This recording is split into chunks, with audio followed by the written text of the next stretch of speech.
Year 2119. The megacorporations hold New Europe in their grip, and the metropolis-spanning AI Gaia keeps the peace. Keeps the atmospheric processes going, keeps the wheels of economic prosperity rolling, in theory. But the gulf between theory and practice in the 22nd century leaves a lot to be desired. And from secret and not-so-secret bases around the continent-sized city, mercs of all temperaments try to claw something, anything, back from the forces and circumstances arrayed against the folks on and under the streets. Welcome back to the near-future dystopia of the Gaia Complex, and welcome to Hint Plays, a channel for RPGs and tabletop gaming of many stripes, featuring players from Hobby Gamers International, a convivial conclave of creatives from around the world. We generally run weekend games on a 3-week rotation, both Saturdays and Sundays, with a varied cast of players and GMs, along with various occasional specials, board games, and general chats about gaming. I'm Chrono Magistrate, aka Anil, and I will be your Games Master today for Session 1 of Going Anywhere? Chapter 2 of Connect the Dots, my ongoing Gaia Complex campaign. With me tonight are Druttercup, Shard Angel, and Seragil. Who will say hi, maybe? Hello. Hi. Cool. Hi. Well, you did it so fast. It was like, okay, you're just delivering us to them. So like, Yeah, it's just hi, we're people. Thrown to the lions. No. Our chat aren't lions. No. Normally we would also have a night bites, but tonight Korax and Arlo are otherwise engaged. No. Arlo, Alba. That's the name of the bird. Alba, not Arlo. But let us introduce our mercs, starting with Demon. Hello, yes. Lilith Demon Lewis, a core hacker who makes computers sit up and beg. Not the nicest person you could ever hope to meet, to be honest. Quite a forceful personality and firmly committed to her own survival. And Seragil. I'm playing Silver, a cyberdoc who is so laid back he's basically horizontal. unless he wants to implant some cyber in you, and then he's probably a bit too enthusiastic. I don't like the implications of what you just said when you're actually doing cyber work on someone. I've got this Herbert West doing the cyber work. Then he's very enthusiastic. I've got this whole Herbert West reanimator thing. You chasing after people with a huge green glowing syringe, going, "No, it'll be fine. It's nanites." Yeah, it will be fine. I'll put you back together again. We just need to find some way of showing that on camera now. Yep. Oh my goodness! Did a whole chapter and I didn't get to implant anyone. Does Silver turn around and resell the bits and pieces of someone's body that are removed for the cyberware? No, he's not nasty. or rather, I don't think he's clever enough to necessarily think about money. And Shard, tell us about Vault. Vault is a little bit more sane than the rest of them, apparently, and more into money, less into selfish gains. That would make you very much an oddity in this I know, world. right? I have different ideas. How are you into money and less into selfishness? What? I need the money for other things, not for myself. Uh-huh. And you also are not human. Well, strictly. Okay, rephrase. The character is not human. You're fine. Well, we don't know whether I'm human or not either, so... No, you don't breathe.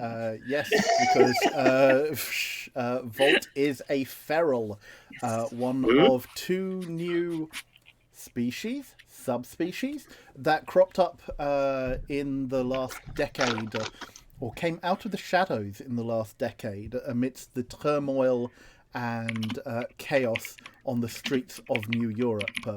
As a reminder... they can meld with animals and become they can actually pilot animals as if they're themselves. Think Vault is a raven. Yeah, think Granny Weatherwax in the Discworld novels, for those who have read them. They can go borrowing, as it were. As a quick reminder, Gaia Complex is a cyberpunk setting. It is dark, it is dangerous. There are going to be mature themes that crop up during our games. If this is not for you, or if anything feels uncomfortable, do please feel free to pop in or out at your discretion. We are using various safety tools as well. We have discussed this amongst the players, and we are aware of where the various boundaries we want to go are. Last time, in Chapter 1, Took a Midnight Train. Who'd care to describe or discuss what it was that you were doing, or what you did, and how we are ending up where we are at the start of Chapter 2? It's so going to get coloured if I do it. So. We took a job to basically sabotage a construction company and steal information about their operations, as well as the makeup and sample of a chemical for changing the consistency of concrete. In doing so, we murdered 3 security guards, let the other one go, who will end up murdered eventually. The bathroom ambush is still there. It was self-defense in advance. They would have killed us. Therefore, it's self-defense. That's fair. Murder is still murder. Not murder if you didn't mean to kill them that badly. Doesn't count. Right. Yep. It was honest. It was honest combat, and they lost. We ended up stealing a dog, finding a prisoner and stealing them as well. Rescuing a dog, acquiring their prisoner. Their dog was very well taken care of. I stole it. I stole it fair and square. All the dogs were dead. What was it going to do? Eat them in the bathroom? This is why I don't think that your character is sane, because you're trying to not admit to being a thief. We're thieves. When did I say that Demon was sane? Where exactly is that written? I've got her right up in front of me. Nowhere does it say she's sane. We successfully co-opted the servers and cameras, thanks to Demon mostly. Took a bunch of information, stole a bunch of money, and scrambled a lot of the company's shit. So they'll be down for a little bit. Unfortunately, we don't know this, but missed a in-camera drive that was backed up inside the camera in the manager's office. So, yep, there's that. After turning all of our shit in, we took the rescued prisoner to where they wanted us to meet with their bosses, and got involved with some vampires who apparently had an operation going. They got ambushed by a group of people who knew how to kill vampires and actually used wooden weapons, which is not a good thing. So they're very angry about that and want us to figure out who that was. They need us to try and rescue Orion, who is one of the people that hasn't been found yet. And they would also like us to assassinate the character or the person who was going to the building that we were fucking with, and interrogating the prisoner that we rescued. Yeah, the interrogator. Yeah. Is that about it? That's pretty succinct. Yeah, I would say you have hit the salient points there. Yeah, you hit a construction company. As sub, a regional office of, or a district office, or depot rather, of Telwyn Morton Peak. Probably the biggest construction company in New Europe. We did also discover that they were running protection rackets, or still are running, presumably, protection rackets for the local businesses around their area. Yeah. Whether it's just that establishment, that branch, or whether this is a standard thing for the company, we don't know. but there's an opportunity there to take over the protection, sorry, to remove the weekly threat and payoff, for which obviously the local businesses would be quite grateful. And we could therefore undercut the current corporate management heavy protection racket for a more streamlined budget version. That is distinct. That is a definite possibility. So yeah, as Charles said, you encountered some vampires who are the other group which came out of the shadows of the outskirts of New Europe, approximately 8 or 9 years ago, and have now integrated themselves.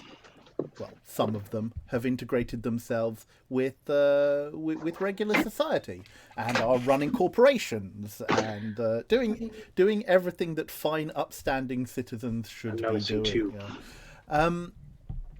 So yes, the prisoner you rescued, by the name of Rigel, he has offered you a sum of 1,500 NEC, the local currency, to make his interrogator dead with absolute certainty. That's a polite way of putting it. Yeah. They did not appreciate being captive and being interrogated, so they have asked you to handle that. As part of a wider thing, yes, Rigel's boss Orion has apparently been captured. So you have been offered money if you are able to find concrete information on Orion's whereabouts, and further monies if you are able to either rescue Orion or retrieve his body should he be dead. Yeah.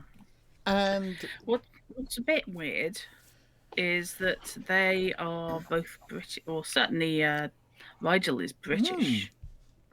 Yes, that's very interesting, isn't it? Yeah. How long has it actually been since civilization fell over? For the benefit of the audience, because I've got the book in front of me. Yeah, for the benefit of the audience, yes. The world has been ravaged by various environmental... hubris of man. Well, yes, the hubris of man, a resource war, which led to massive environmental damage. We've got toxic air, earthquakes, and massive global depopulation as a result of that. Populations have started to rise again now that the world has effectively been turned into 11 megacities, 11 enclaves of humanity remaining. However, approximately 40 years ago, all the satellites and communication with other enclaves went down. We're in the year 2119, 2077, or thereabouts, is when you lost contact with London Edge, which was the closest of the other enclaves, and then shortly after the Eastern Bloc, you lost contact with the Eastern Bloc, and nothing more has been heard from any of the others. Whether they still exist, whether they are still operational, we just don't know here in New Europe. This is what we find. We've actually just had the whole of Europe has just been picked up off planet, and we are currently in the Dark City universe. Ooh, that would be interesting. Even with the loss of communications, it should be important to note that there has been no travel between these megacities either. Yes, because traveling outside of the boundaries of New Europe, even if there weren't a giant wall that surrounds the 1,700 kilometer from end to end megapolis that is New Europe, the atmosphere outside is distinctly toxic, and it is only by dint of having atmospheric processors stationed every 100 kilometers that the city, as it is able to function as it is. And even on the outskirts of the city, things don't work well. And so that is where, a lot of outsider vampires and vampire gangs can be found, since they don't really need to breathe the air. Oh, good. However, even for them, at conditions outside of the wall are still caustic, to say the least. And there isn't an environmental suit you are aware of that is able to withstand the harsh conditions between the various cities, let alone wanting to attempt to sail the channel. Question mark? Being aware of a suit that can actually successfully last out there, it's not the same as knowing that one probably exists. Well, that is a question or a conundrum that you have yet to find any answers for, or even indeed ask certain questions about. Yeah, who's tried, and what happened to them? Well, there's a question. That is a question. Lots of questions, and indeed, when we last left our players, we had an epilogue session a couple of weeks ago, as they were trying to sift through the information that they had been given, or that they had acquired, and trying to figure out where to go next. So, in keeping with some of the leads that you were following up, I do have some more information for you. Okie dokie, she says, wondering where she put her notepad files. So, which are around here somewhere. As I recall, Demon had passed on some of the information that she downloaded from the servers. And this included a whole bunch of security footage, a whole bunch of administration emails and such. And she had passed this amongst the team. Yes, because she was damned if she was doing it all herself. Indeed. So you had Silver looking at the various administration documentation, and for the most part, it is pretty mundane. A lot of it is just tracking drivers and like where deliveries are going, where they're coming in, where materials are coming in from, local local sites which are being recycled for their general construction materials and such. But what you do come across in that is which bit of information there? Okay. You do note a lot of movement, or at least communications regarding a courier firm, a logistics company called Rapidel Couriers, and particularly with their office in a district called Nammer, Nammer.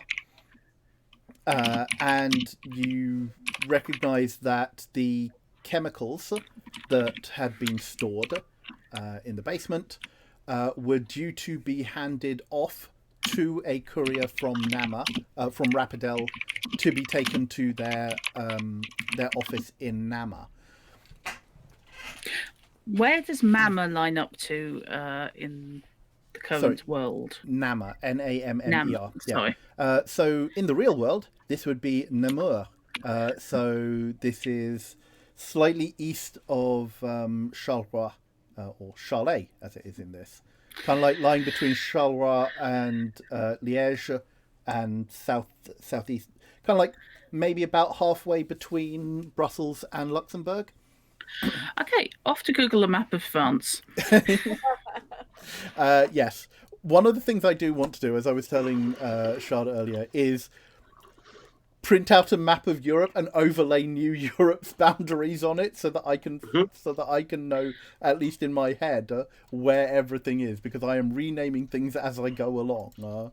And even with like as much as cities change, having a general layout of, hey, streets to work with. Because there is an outline map in the core book, but it basically just picks out, or you've kind of got to know a bit about Europe as to where Paris is, where Brussels is, where Hamburg is, and if you don't know, it can be a little bit difficult to pinpoint all of that.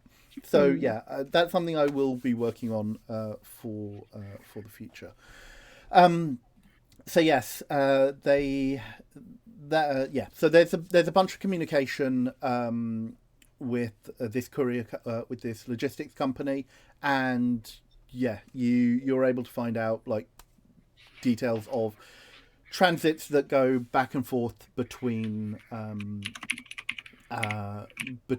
And I say most of the information there is with their office in Nama. You had Korax, Nightbite's character. Hey, fish. Looking at some security footage, particularly the security footage from outside the front of the building, because last time you were trying to find that you had started digging into the location of the ambush, where Rigel and Orion and their friends had been attacked at a warehouse in a district north of Paris, and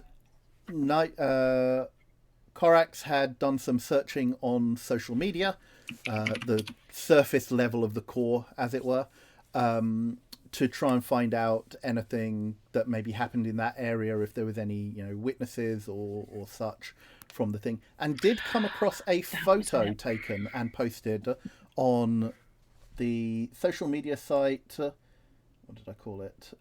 Social media site Scanner, SKANNR, which is a social media network that specializes in civil disturbance reporting, or gawking, or such, depending on the bent of the reader. But yeah, it's often used by bystanders or such for posting what's happening, or details of firefight. But like, firefights and violence is supremely common on the streets of New Europe. But when big things break out and the news outlet isn't necessarily immediately in the vicinity, you can often find some information, at least, on Scanner. And that they did, finding a photo posted by one, and this is a retcon from last time. Okay. The username is ARC38670, because I realised I had a character called Wreck, and that is very close to Rack. So ARC 386 what? 70? Yeah. Okay. Gracebook, the social media site for saints. Ouch. I like. I approve of that. Is that Saints as in Saints Row? I wonder. It's capitalised. Go either way, to be honest.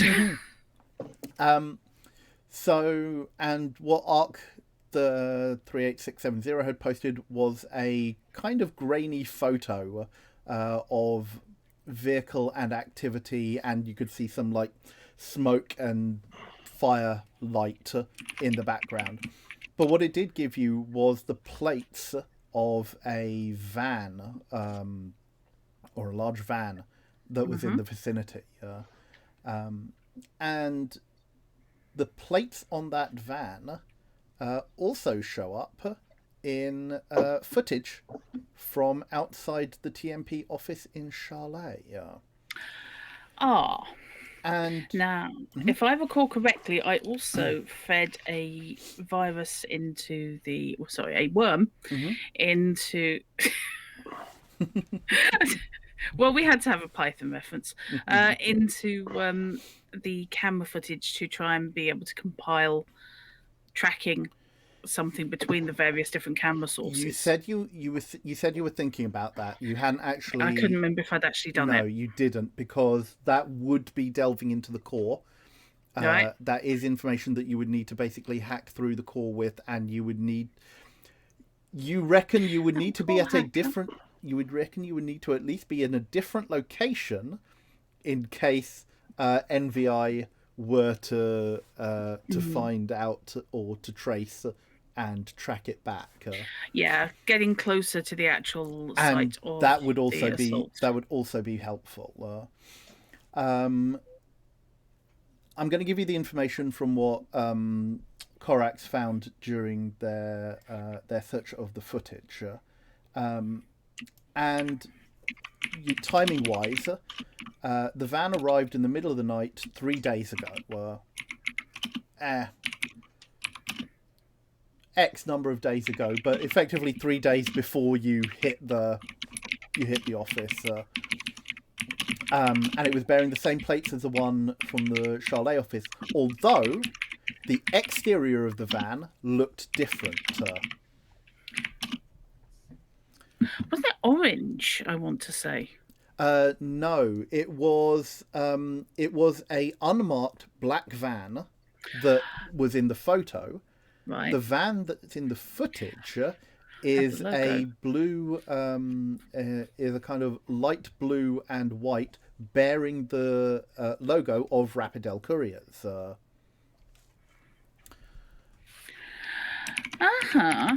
But the plates match. Yeah. Now. Oh, I will also try and move my mic closer, Z. That's thanks for letting us know. And what's the other thing you see? So the footage shows some figures disembarking from the van, and they are met by a tall black man in security gear, with also visible cyberware. No one you recognise as yet. You notice that he's got one of the shoulder gun arms. The things which basically come out of the shoulder and have a swivel gun on it. That look cool, but are probably a bit cooler than practical. But at least it gives 360 a 360 firing arc. So yeah, one of those who does have TMP security badges. You see a figure being unloaded and taken inside, along with Lamar Biftek, the Inquisitor himself, who stepped out of the van and entered the building. The footage continues and shows an altercation. Unfortunately, there is no sound, but it looks like the driver is shouting out one of the guards, pointing at the plates. After a few moments, the guard changes the plates front and back, and the van then closes up and drives off again, and you do get a shot of the new plates you're able to pull a frame of the new plates should you so wish. Yes. Yep, that is fine. You are able to do that. The other thing was that you had started work on trying to get into the hard drive that you pulled, or that was pulled from Maurice Rollen, who is the manager of the TMP office in Charlet. His personal or his office computer. And you've been working on this for a little while now, and it's a real puzzle. Like you're finding some very strange layers of encryption. It's like you peel back one layer, and then you go around the houses a little bit and kind of like find yourself back at the top of that previous layer. Okay. Like there's some very circular logic gates almost that are being used here to send you around in circles, and you're convinced that no ordinary hard drive, no office machine should be encrypted like this. No. And then you realize there is something missing. after having like racked your brains and your considerable hacking skill against this. And you realise that there is something physical missing. Because it was Silver. It was Silver or Volt who pulled the drive, and the drive is all you have. You need something long and thin to pierce the security, both physically and electronically. Right. And Okay. this then makes you think of a particular type of encryption, one that isn't very commonly used, and indeed, were your brains not 9, you would be rolling at this point to find this information out. But you have built your character well. That's all right. Just for a second, I thought you were insulting our maturity levels. No, yes, as Fish says, there is a hardware key that is needed. Yep. One that would have been built into the machine. Oh, yes, and we just hoiked out the drive. Yes. And is it possible to reverse engineer such a key? Well, yeah, should be. It might be able to, were it not for the fact that this puts you in mind of the work of a particular cryptography company, a corporate cryptography company called Nadelsec. And you reckon that you're going to either need the machine that this drive was installed in, or you will need to try and reverse the specific key for this drive. Right. Which could take anything from a couple of days to a couple of months. I have a question in regards to my particular skill set.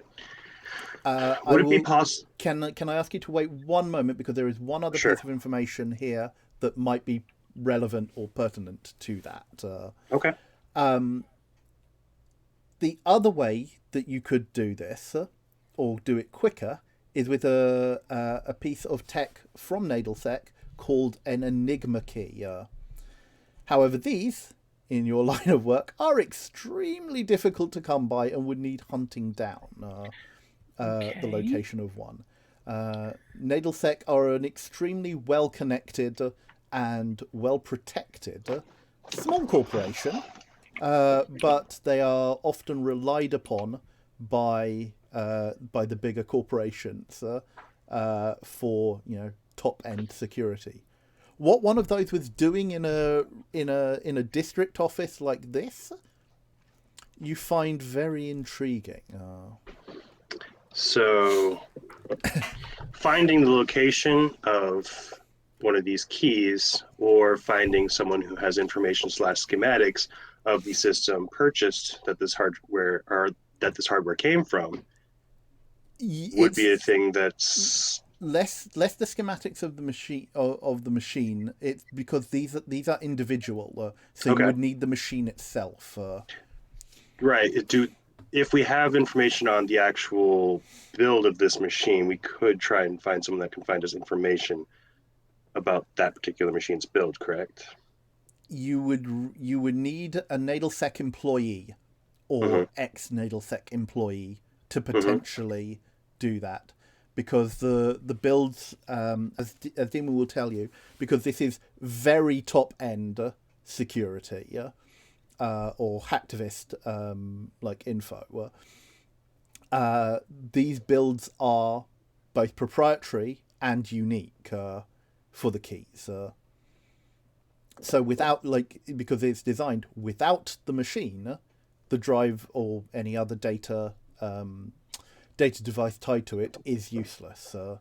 And as I say, with some very strenuous effort, Demon might be able to reverse engineer a key, but that is a lot of work.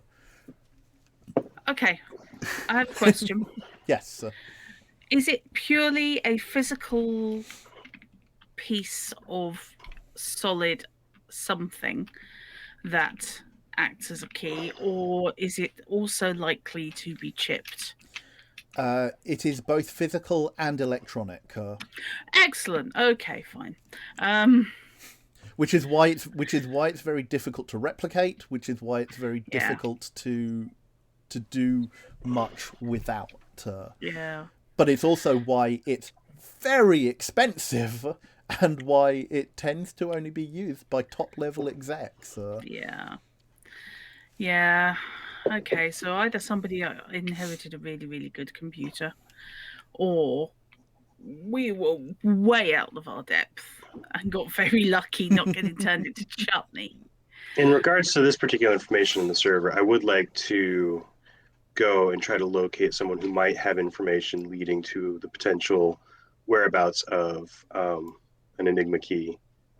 That I was going to say. Okay. Where can I get one, basically? Right. That's my job.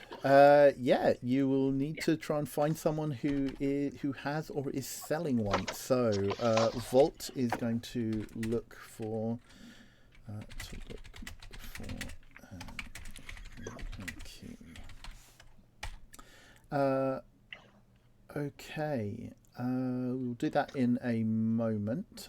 Is there any other information that you have got from the thing? So it was Silver who was looking at the admin info, and I've given you that, and I've given you the data footage. You've got the info about the Enigma key. Okay, I think that is all the info that you needed from the end of last session. So, Vault, how are you intending to go about finding finding an Enigma key? What kind of networking / communication do data brokers actually have between themselves? I would think that there was some sort of a network, whether physical as in people to people, or even a social type networking with code words to try and set up meets. That's a little bit dependent on you. How, like, you will have a local set of contacts who you have dealt with in the past, both in gang and out of gang. You could try and tap someone up like that. This is kind of a bit more related to your background, like how social has Vault been in building a network. I think Vault's been very social in building a network. I mean, we did see evidence of that with her interactions with the agent for someone who's, I can't remember her name, the feral that leads one of the biggest information networks. Well, you don't have it. You don't have. I don't have a connection with her. No, you don't have a connection with Queen Bee. No. Yeah, Queen Bee. But I did encounter one of her agents and made inroads there. But that's what I'm saying is it's already happened in game. So yeah, she's been very active in terms of spreading her. Okay. Yeah. Connections. So like that would have been. So the street kid you met in Charlotte, yeah. Would you say that is the first member of the Circadian network you've had dealings with, or? It's probably the first that I'm aware of, the first that actually admitted to it. Okay. That Mixie. Yes. That is fair. So, you could theoretically go back to Charlotte and see if you can find Mixie again, to talk to them and see about using the Circadian network. Given the rarity of finding such a key, I think the Circadian network would be my best bet. So I think I'll try and track down Mixie and see if I can get some more connections through them in order to have better access to information. You do also have there are other data dealers in the gang if you wanted to tap them up. I could hit them up first on the way out. So there are also tech traders who are either in the gang or connected to the gang. I think it's a tech trader in this setting. Yeah, there is. It's tech trader. The tech trader does military and hardware. So you do potentially have contacts either in or out of gang for. I'm just trying to determine which would be the most effective here, because the Butterfly's got a good sized gang, but I mean, good enough to control 1/5 of the Luxem sprawl. Fair enough. Yeah, I'll make contact with a couple of data brokers here and maybe a tech trader first. And if I don't get any leads there, then I'll go after the circadian network. Okay. Because that's going to take travel and whatnot. So. Did you deliberately name everything after insects? This isn't me. This is in setting. This is in setting information.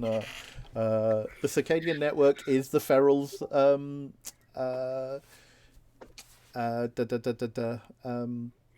What am I looking for? Intelligence gathering, and Queen Bee is the mysterious person at the center of it. Nobody knows her identity. Yeah. Not even her closest people. Yeah, there's no way this can go wrong. Oh, don't worry. I doubt you'll be dealing with Queen Bee anytime soon. Or if we'd know we did.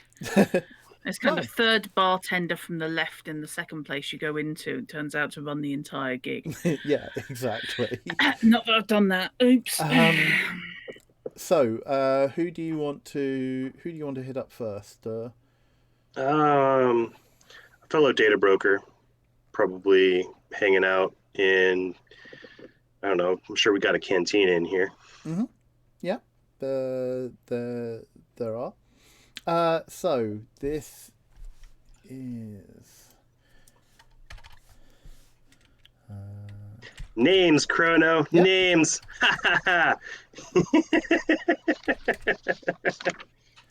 So this is Kavina, and Kavina is probably one of your strongest contacts within the group, within the gang. Kavina is the data dealer you dealt with for the information that you are currently holding, cool. Or the previous data that you are currently holding, that you are working out what to do with. Okay.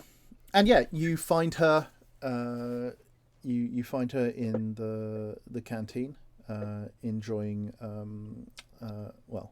in inverted commas a cup of the synth coffee, and she looks up as you enter. Volt, how nice to see you. How's it going, Kavina? Mind if I join you for a minute? Not too bad, and sure. She sits down and kicks out a chair for you to join her at the table with. Yeah, I'm going to sit down and I'm going to deliberately put my cane in my lap so that it's not actually up, being able to visually record anything, you know, because I'm sure she knows. Oh, she knows. Yes, she just nods. So, how things been lately? Work? Can't complain. Good. We've had a decent time, me and the folks that I run with. I do have a bit of a conundrum though with something that we're trying to dig into, and I was wondering if maybe you have information or know where we might obtain information for it. You know what an Enigma key is, correct? I've heard of them. Okay. They're fairly, extremely rare. I can't remember the name of the corporation off the top of my head. Nadelsack. I'll put that into chat so that you've got that. They're a key made by Nadelsack.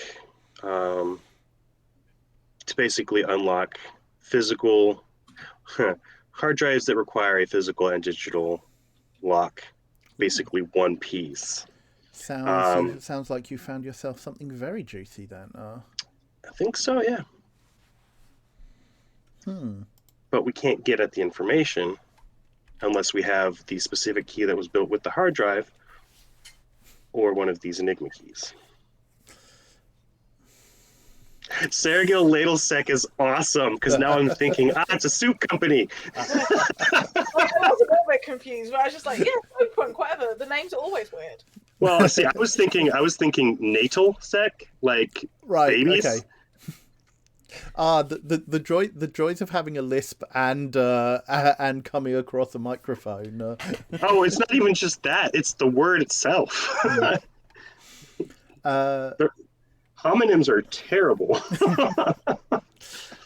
So, you want to get your hands on one of these, then? I do. Well, actually, I think if we had one with our gang, it would probably be useful in the future too, as a group tool. So, sounds like it might be. Well, is this a physical? Drut, what are you saying? If you get one, it's mine. I'll look after If it. I get one, I'm the one that got it. I'm not giving you any gifts. You haven't given me any. I'll let you use it whenever you want.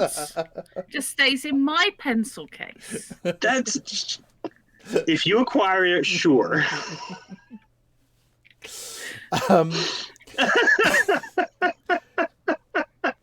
Oh, that pout. Well,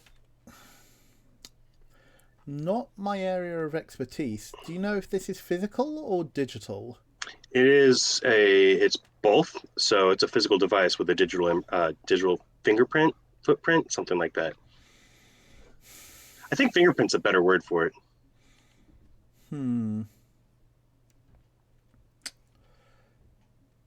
Yeah, not my field. I can ask around. I can try and find something, for the usual fee, if you want me to. That would be great. Just hit me up if you find anything. How much is the fee, by the way? You would be expected for Kavina services to pay 100 NEC, even if just for the, to retain her to do this. Yeah, so I just pull 100 NEC out when she says usual fee and just slide it across the table. Yeah. No questions asked. But you also know that her price she is on the high end, if she is able to come through with information. Obviously, price will be dependent on what she finds. Right.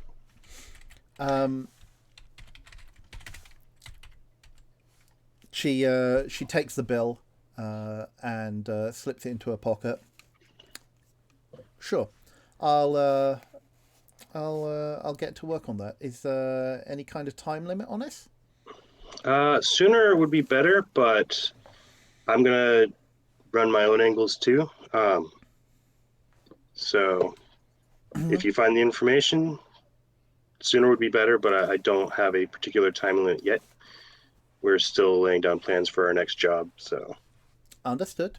Sure. I'll let you know if I come across anything. Excellent. Thank you. Have a good day. You too.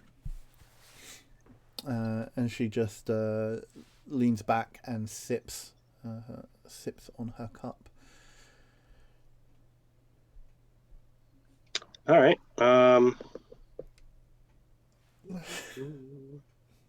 What? I'm quizzical look as to why Drut suddenly collapsed there, but I'm sorry, I just suddenly had an image of a hardcore fixer type, lounging in their place of power with a sippy cup. Sure. Possibly with cartoon animals on it. Yeah, that makes sense. It's just Not quite, but I do appreciate the image. This is cyberpunk. It totally fits. I mean, that's the same thing as names. What's his face in the unicorn backpack? Like, Yep. yeah, exactly. Yeah. Alter Carbon. Yes. C starts with a C. Yes. The unicorn backpack full of all the drugs in the universe. Right. Altered Carbon is not something I'm familiar with as a property. Yeah.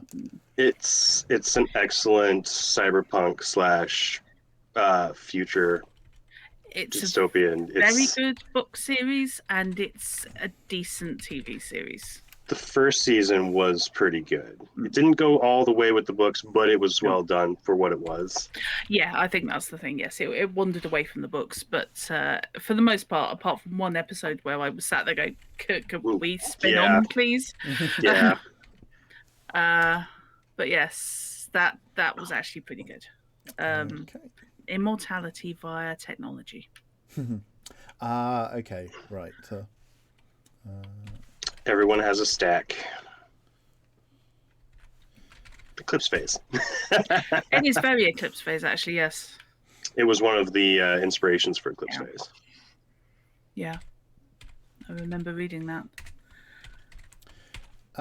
Okay, so do you want to hit up another data dealer or a tech trader? Or... Yeah, I'll hit up a tech trader next, and then I'm gonna take a midnight train out to the industrial district to see if I can't make contact. And I'm still wearing street clothes at the moment, just to keep low key. So you've got a choice of two in the gang that you have had limited dealings with before. Sure. Either the local,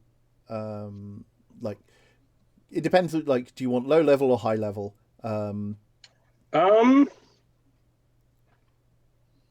Since I've only had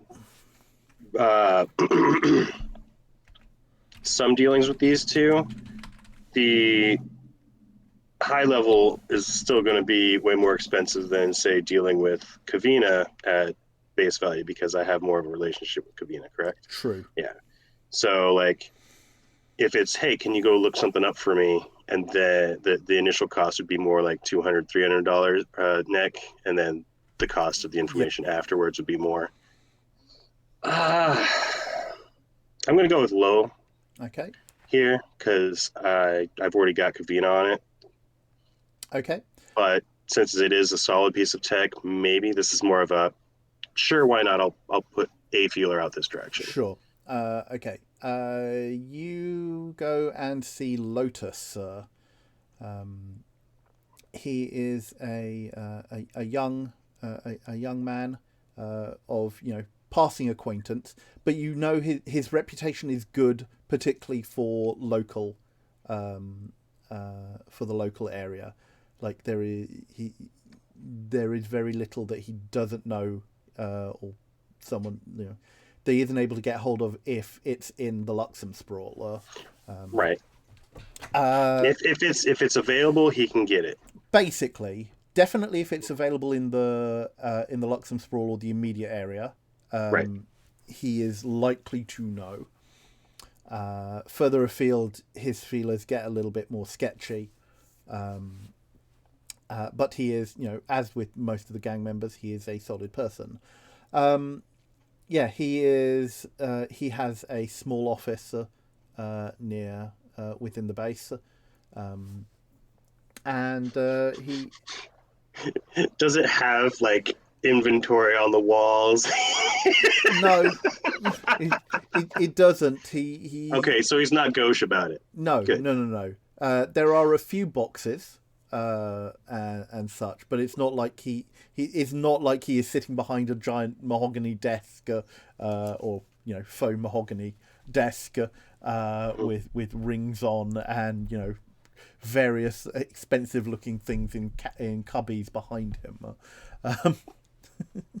No, like it's a small office. He's a busy guy. But yeah, he looks up from his phone as you knock on his door. Lotus, do you have a minute? Volt is yes. Hi, come on in. Excellent. I'm just I'm in the market for something. I'm not sure if you have any knowledge of where one might find one, or if unlikely, but if you actually had one on hand, that would be excellent. He spreads his arm wide. I am a man of many talents. What is it you want? Yes, you are. I would like. Well, do you know what an enigma key is? Object created by shit, forgot them already. Natal set. Natal set. Not something that rings a bell, but I can look into that for you if you want. I'd appreciate it. In terms of a description, it is basically, I give the description you gave us. Yeah. Physical, blah, blah, blah, used for reading hard drives, necessary, and they're meant to override unique keys for other hard drives. He whistles long and low as you explain what it is that it does. Ooh, that's neat. Figured you might be interested.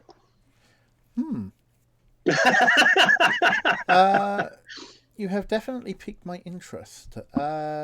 Sure, I'll ask around. And he kind of taps the box on his desk. That is, small plastic, not plastic. Plastic box with like a money box, basically, where you know that he would expect you to deposit his fee. Likewise, this is going to be 150. Okay. Look at me spending money on the group. Well, got to spend money to make money. Yeah, I'm aware. And you have money because, I do. of course, you sold the interesting dog. Hey, we all got money for that. I shared it around. Technically, yes. But still, that's not going to stop me objecting. That's fine. You can object. What's 530 minus 50? 480. So yeah, sure. Do I have a time limit on this? Sooner would be better, but at the moment we're still planning our next job, and so there's at least a day or two. Sure. Maybe a bit more depending on what information we find. Just hit me up on my. Should be in your contacts. If I'm not, I'll send him my contact information. Just let me know when you've got the information, and we can talk about it. He nods. Okay, will do. And he turns back to his phone, and starts tapping away. Okay. Right, and then you're going to head out to Chalet, is it? Yep, I'm gonna see if either of them want to tag along for what's the word? Nostalgia. Well, I would have thought moral or physical support might be a better term, but I mean, it was only just yesterday, so I like nostalgia better. Well, we're a couple of days on. Oh, okay, yeah. Because Demon has been knocking at the hard drive, and it's taken you a little while to go through the various footage, right, and such. You make it sound like I've been attacking it with a hammer, which, to be fair, was actually on my list. But I mean, it's probably something you definitely considered, but actually, what I had considered was finding out how vulnerable the internal workings of the drive are to heat, because I was wondering about a wax mold to find out what the shape of the hardware key was. You can do that, and that would be a good first step in trying to mold a key, if that's the way you're going to go. I'm just thinking that would also give us a good idea as to whether or not we're being sold a pup, if anyone tries that. Absolutely. Plus, I may construct a dummy that looks like a real one, and that might be subbed in for a real one at a later date. Just saying, maybe that might be useful. Fair. Do either of you want to come along? Absolutely. So, what would I need to make a roll? Because I don't think there are any handicraft skills. No, there aren't. So this would be sorry. What is it? What is it that you are doing first, or what is it that you are attempting to? What I want to do is I either want to pour liquid wax into the key slot, or same but with air hardening putty. Now the wax is going to be more accessible. How thin of a spike / hole is it? Is it like closer in size to, say, a paperclip, or is it more along the lines of a finger? Closer to a paperclip. Because that could make the wax thing a bit difficult. The wax thing might actually be slightly easier, although I would need... ideally, I would need an air hole for it to bleed out, because putty is more likely to not go in. It's going to be too thick. Yeah. Wax injection would actually be the easiest for me to use a hypodermic. And actually just do it that way. Inject and pull out. Leave enough spoo outside. And coat the exterior of the hole with Vaseline and no dirty laughs. Thank you. The only problem I can see with that, if it's a thing, is if the key itself actually has pieces that push out inside. If the wax goes in and the pressure of it pushes in where the key might go out, you're going to pull it out and it's just going to strip those off of the wax. That's a risk, but on the other hand, that actually would be relatively easy to get out. Again, that would be easier with wax than putty, because if putty sets hard, then that's solid objects. Wax, hypothetically, I can run the drive and the integral heat. Run the drive, hang it upside down, and it basically, just melts out. Hard drives get hot. As Okay. anyone who has built their own PC knows, and touched them by accident. Do you have either the electronics or the lockpick skill? I have electronics advanced. Okay. Which I know. I think it's everyone else that has lockpick. Every other bug has got lockpick. I have both of those. Well, there's always one. Well, I hope you've got both, actually. And given your brain says at 9. I mean, if they've got both, wouldn't it be better to have them do the mold? Shut up. This is my idea. It honestly wouldn't occur to her to ask anyone else to do it, because if it gets buggered up, then it's on her. Okay. Fair enough. So...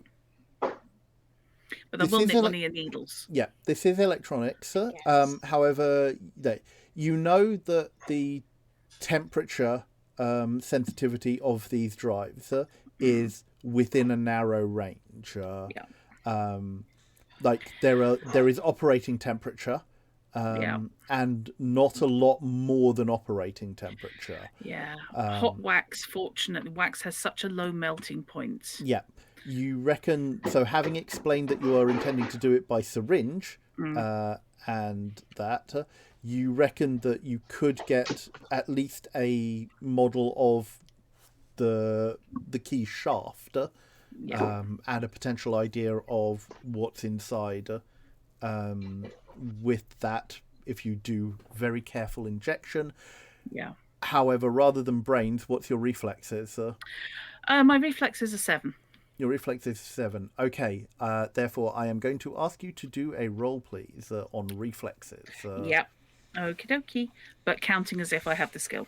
Yes. Yeah. I mean, you have electronics. I'm just asking you to do it on a different stat. Yeah. This is just to test my steady-handedness. Yes. So, as a reminder for chat, skill checks are roll 2d12 and hope that at least one of them is under the stat being checked against, which in this case is reflexes at 7. Right. And Okay, hope so that- one. Sorry. And hope that you don't get 12s. No, okay, so I got a 7 and I got a 1. Okay, excellent. You have double success, although that doesn't really mean anything here. No, just means I'm neat. Yes. So you are able to do a hot wax injection of the needle, the needle hole, and yeah, it works. You are able to extract a wax model, a very, very slim wax model of the shape of the needle that you are going to require. And it is literally a needle.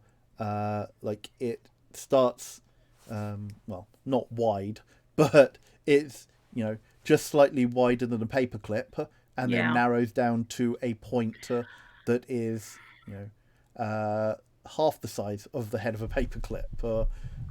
So you are talking about something that is very, very fiddly, very, very fragile, and not something that you would like to be handling. You're also now wondering, or imagining that that the mechanism in the computer would have been an engaged mechanism, probably on power up or such, rather than a permanent thing, because otherwise you would have expected it to have snapped when the drive was removed. Yeah, I was going to say, if it's that fragile, it would probably have still been sat in there. For the next step in my plan, which is not going to take terribly long, I will be calling upon Silver's expertise, because they're more likely to have access to what I need than I do. I would like to do lost wax molding. Okay. Rather than carting around this incredibly fragile little blank, I would like to do a lost wax molding, which means I need to be able to heat some form of metal, which you're more likely to have access to molding capabilities than me. A bunch of scrap metal from collecting limbs. Yeah. As sentences go. A molding material, a material for the mold. So sand is traditional, but I get that might be an issue. Sand is traditional. So we're looking at probably filings of something. Plastic, heat stable plastic filings would be probably a good idea. You do also have access to whatever the more advanced materials are of the day. But basically, cyberware, metals, and things like that. But if Silver is both applying and modifying cyberware, they're more likely to have access to metalworking gear, basically, and constructing pieces is probably going to be part of their stock in trade. Because you've got this bit here and this bit here, and they need to join somehow. So I'm thinking that if Silver can lump in on this, we should be able to do a lost wax mold and create a plastic blank. Metal would be better. A metallic blank. Metallic blank. So we can see the shape more clearly. Okay. And it won't shatter into a gazillion pieces if anyone sneezes on it. You can try and do that. Silver, are you amenable to doing this? Yeah. Okay. I asked at the same time if you'd like some cyberware, but no. Possibly weapons tech might be the way to go here. Or I do have weapons tech. Yeah. Or well, I mean, do you have electronics, don't you, Silver? Yeah. Do you have mechanical? Yep. And you have lockpick. Yeah. So between all of those, cool. You also have that. So Again, I'm not going to ask you to do this on brains. I'm going to ask you to do this on reflexes. To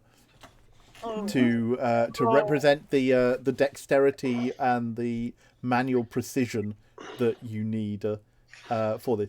Like, what is your reflexes? 4.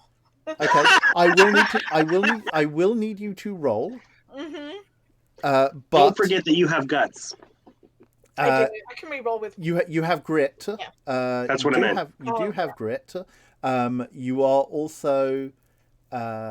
This is also going to be slightly modified by the fact that you have access to machinery for this. So you are getting a -1 modifier, which means that you can subtract 1 from your dice rolls to represent the fact that you do have modern machinery to also help you do this. So. Could you give me a roll, please? So a 4 and a 6. Well, that's 1 success. That's Yep. all you need. So yes, it's very fiddly. This isn't this level of precision work, other than connecting wires to nerves, is not quite something you are familiar with, but. You reckon you have made a very good stab at this, and that you have a at least a reasonable replica of the Enigma key. of the needle, Okay. and you can probably attempt to replicate further. With the molding setup, with the molding apparatus that you have now established. Cool. Okay. I'm going to take some time to clean it up and see if I can spot anywhere that would equate to circuitry pads that would attach, that would make contact inside the drive. Basically sockets waiting for the needle to attach. So it's difficult because this is not tech you are familiar with. It's more that you have heard about it than seen it before. But having now seen the needle, you think it's mostly that it's full contact. Right. It's not so much that there are specific points. It's probably that the whole thing needs to be in contact with the drive, and that the data is somehow encoded into the needle. But that is something that you do not know how. No. And you do not have the information at your disposal to find out. Just for fun, I am going to insert the needle, power up the drive, and see if anything happens. Nothing happens. But it fits. It fits. That's a good start. So you definitely have something that fits the drive. You have got a successful blank, as it were. Cool. Right, so if anyone tries to sell us a pup, we at least have a vague idea what we're dealing with. Indeed. So there has been a request to head to Chalet. Is everyone going, or are you? Is anyone staying behind to work on something else? I was wondering if it was worth tracking the new plates, if there's any way to do that before we head up. How would you want to go about doing that? It's hard because I bet there's no not exactly a centralized record of everything, especially since these are going to be criminal plates. Not without delving into the core. And we do have a core hacker, and potentially hitting up because if these are legitimate plates, and that is also a big if, then at least all corporation vehicles should be on record with the with Gaia's central vehicle database. But most ordinary people do not have access to Gaia's vehicle database. Kind of what I figured. Okay, shall we go somewhere we don't care about? Has anyone got any enemies who live above a cafe or something? How about Just somewhere asking. not here in town? Let's take a train elsewhere first. Can do that, I suppose. I'd rather not make enemies here I don't around want to where we make live. enemies. I'm just wondering if you have any enemies that I can bring Not net here. security down onto. And that's one less enemy for you to worry about later. And you say I never give you it. I'm certain you just like causing trouble for people who aren't useful to you. Yes. That's not a gift for That's me. That's a one gift less- for yourself. That's one less person to worry about later. I fail to see the problem. It's a win-win. I'm not going to argue the problem, shall we? I take it you need backup when you're in the core, correct? Physical backup. Am I right in thinking that this is like old school 2020 net running, where basically you don't get to have any other awareness? Oh, hello. You can hear us, but you are basically not perceiving. At least that's the way the first story in the book went. Yeah. So the core hacker was in all the way. Like they could hear, they were having conversation, but they were. You have awareness of your surroundings, Right. but they can't really act. You can't really act in the real world while you are. Okay. Let me just double check. I guess that I should go as muscle then. To an extent. Yeah. I say muscle, elbow knife. I mean, elbow knife is good for physical combat. I've got a gun. We're good. Taser I also have a bird that can claw people's eyes out. I've got one of the disposable guns. I now have a vision of it having a sponsorship deal, like the free apps on your phone. So, like every 6 bullets, it stops and makes you sit and watch an advert for Clockmaker. Oh, Jesus Christ! Yeah. So, quoting from the book. Once jacked into a rig, the hacker's body enters a hypnotic state where their senses are entirely dedicated to the digital world. While it is possible to still listen to those around you and verbally respond during a hack, an awareness skill test is required to take part in a conversation or to focus on any important information. Any physical movement requires the hacker to jack out of their rig, but you have got a neural frame with your rig. I have, yep. I have a built-in. The shift in time perception makes interacting with the outside world somewhat confusing. Due to the lack of outside perception, it pays to have protection if you are going into the core for long. Yep. So consider yourselves full body condoms.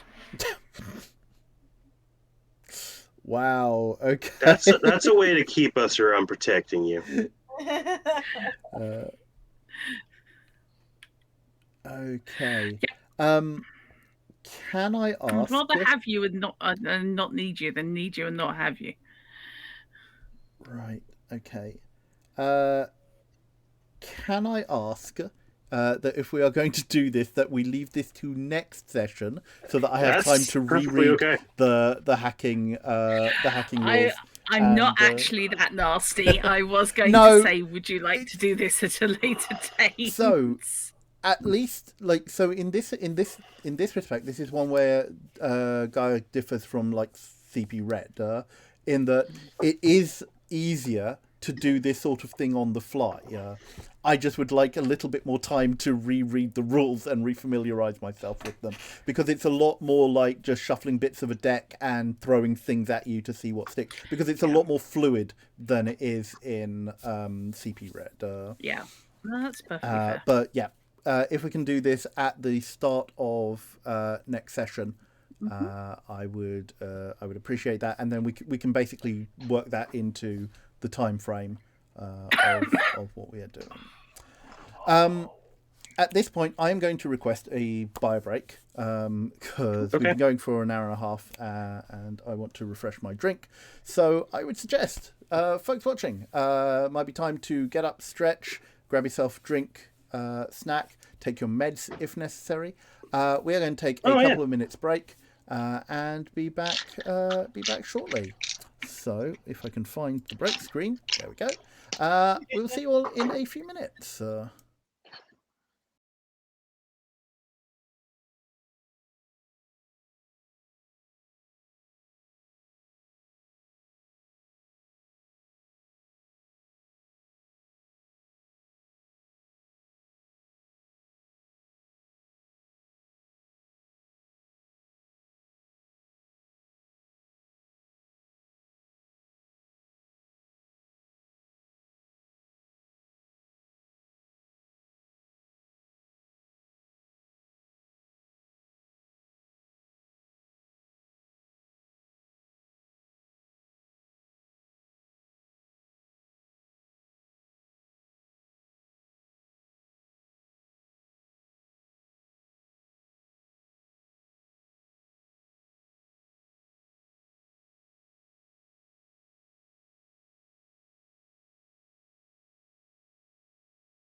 Welcome back, folks. I hope you're all suitably refreshed after that.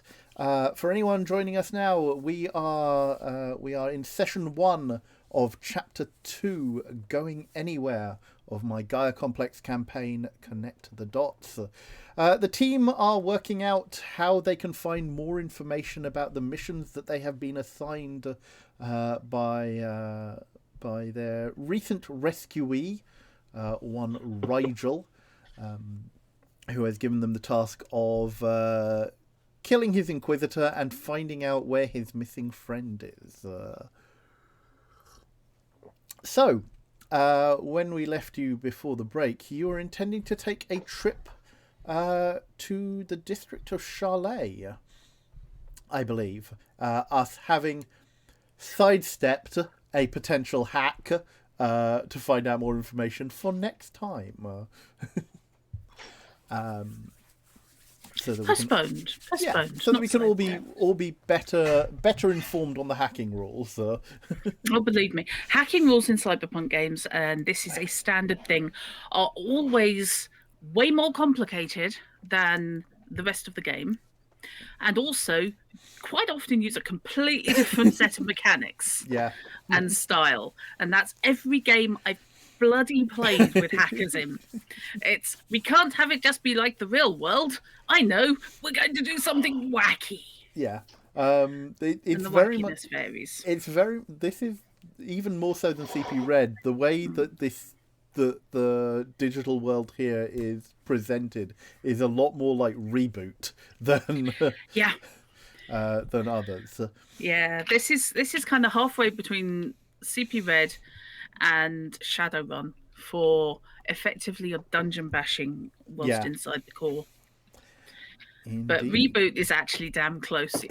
God, I used to enjoy that. I think Reboot as an aesthetic is very definitely something I like, but that could also just be the time frame that I grew up in, or we grew up in. Yeah. So all three of you, I believe, are heading up to Charlet. Charlet being the location of the TMP offices that you hit, but in this instance, it is the streets of which are the home to a feral by the name of Mixie, who Volt had dealings with, or at least spoke to previously. Dealings with, yes. I wanted information about the area, who to talk to about one thing or another, etc. And I believe, just for the conversation, I gave Mixie 10 neck and food, actually. I do believe that is the case. And Mixie was quite surprised. So, again, 10 neck each to ride the light transit up to the district of Charlet. Can I ask what time of day is it that you are intending to head out to, or head there for? Probably want to get there about the same time we got there before, because that would be about the time that Mixie might be hanging out. Late afternoon we leave then? Yep. Yeah, it will take you just over an hour or so to get there, trains permitting. We get to the train station. Oh, everything's down because something blew up down there. Ooh, hey, look, a new hook. What? No. No. Your trip to Charlet is uneventful, barring the usual array of colourful folks who inhabit the light rail network, and the general sullenness of folk either heading to or returning from various shifts across New Europe. This is where we find I've played Mankind Divided. Tempting, but this is not. I mean, if I was going to do that, I would save that for when you actually went to Prague. Yep. Yeah, before you probably wouldn't blow us up at a little rural nowhere station. No, Prague exists in this setting. I would do it there. Oh yeah, that's fair. Although that's Not even just in the setting, but in this mega city. Interesting question. What does this world's version of Adam Jensen look like? Probably not as neat, True. and might be a vampire. Can vampires get cybered? They can. Well then. But there are also, plenty of people who pick up cyberware to look like vampires. We have that very fetching cyber jaw accessory that is depicted in the core book. Yeah, that's more of the monstrous vampire type versus the human type. Yeah, that's. I want to look like my pit bull.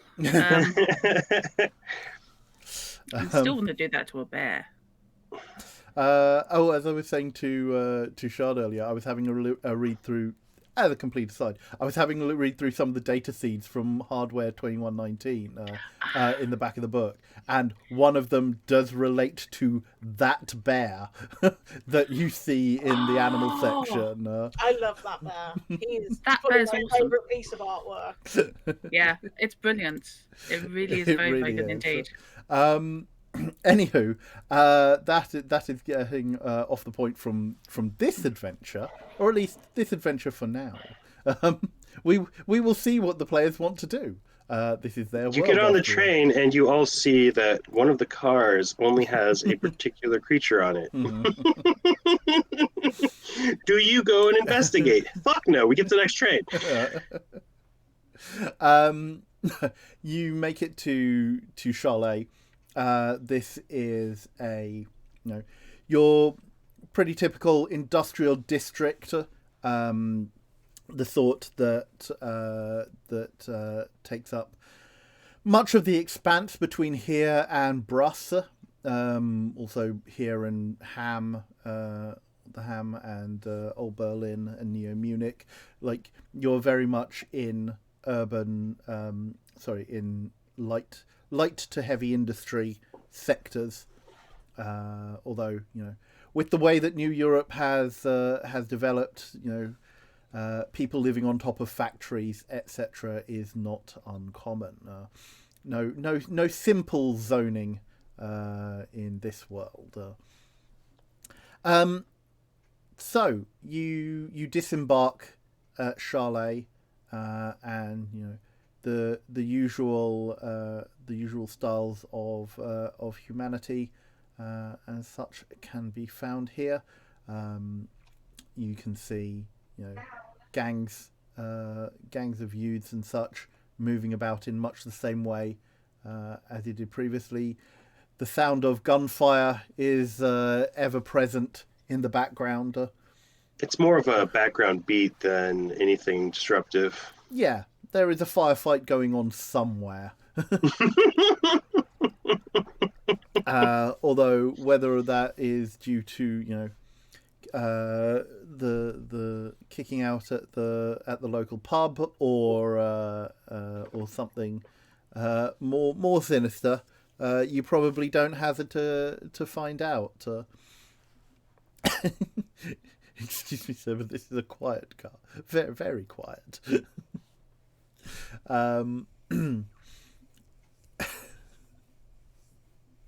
In a setting where the right to bear arms is whoever can afford it, quite literally, and a cyberdoc.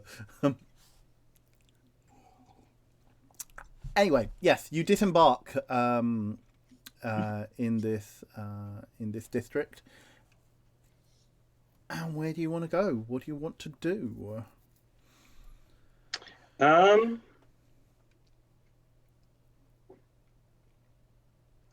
going to start off by wandering in the direction where I found Mixie the first time. Mm-hmm. Not likely that they'll be at the same place, but general direction. Okay. How do you wish to head there? So what I mean by that is, do you want to take the same sort of like main thoroughfares that you took last time, or do you want to try and find a more circuitous, like back routes way?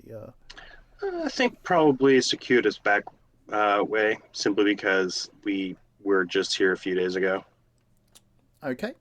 Better to keep off of any given local cameras as much as possible. Okay, can you give me, in that case, a streetwise check, please? Because streetwise is based off Guts. Yeah. Guts. I've got an 8 in guts. Yeah. Is Volta What alone, kind of- or has she taken us with her? Yeah, I guess. Are all three of you going this circuitous route, or are you splitting up? I mean, I don't think I really actually told you all about Mixie, so So what are you doing with us? Because we're Well, here. yes. I'm protection. Where are you parking us if not? And, I'd be taking you with me. Okay. Backup. I guess, yeah. What? In that case, yeah, because neither of them would have, neither Silver nor Demon would have met Mixie previously. So why are you telling them that you are coming to Charlotte? Or what have you told them? I'm here to collect information and meet with a contact. Okay.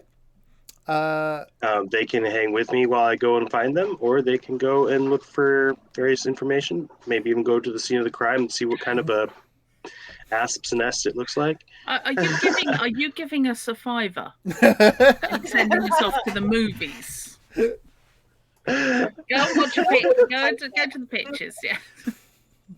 Buy yourself a beer. It's fine. I guess tag along. So, what does your contact look like? I think they were a kid, so they're like about half my size.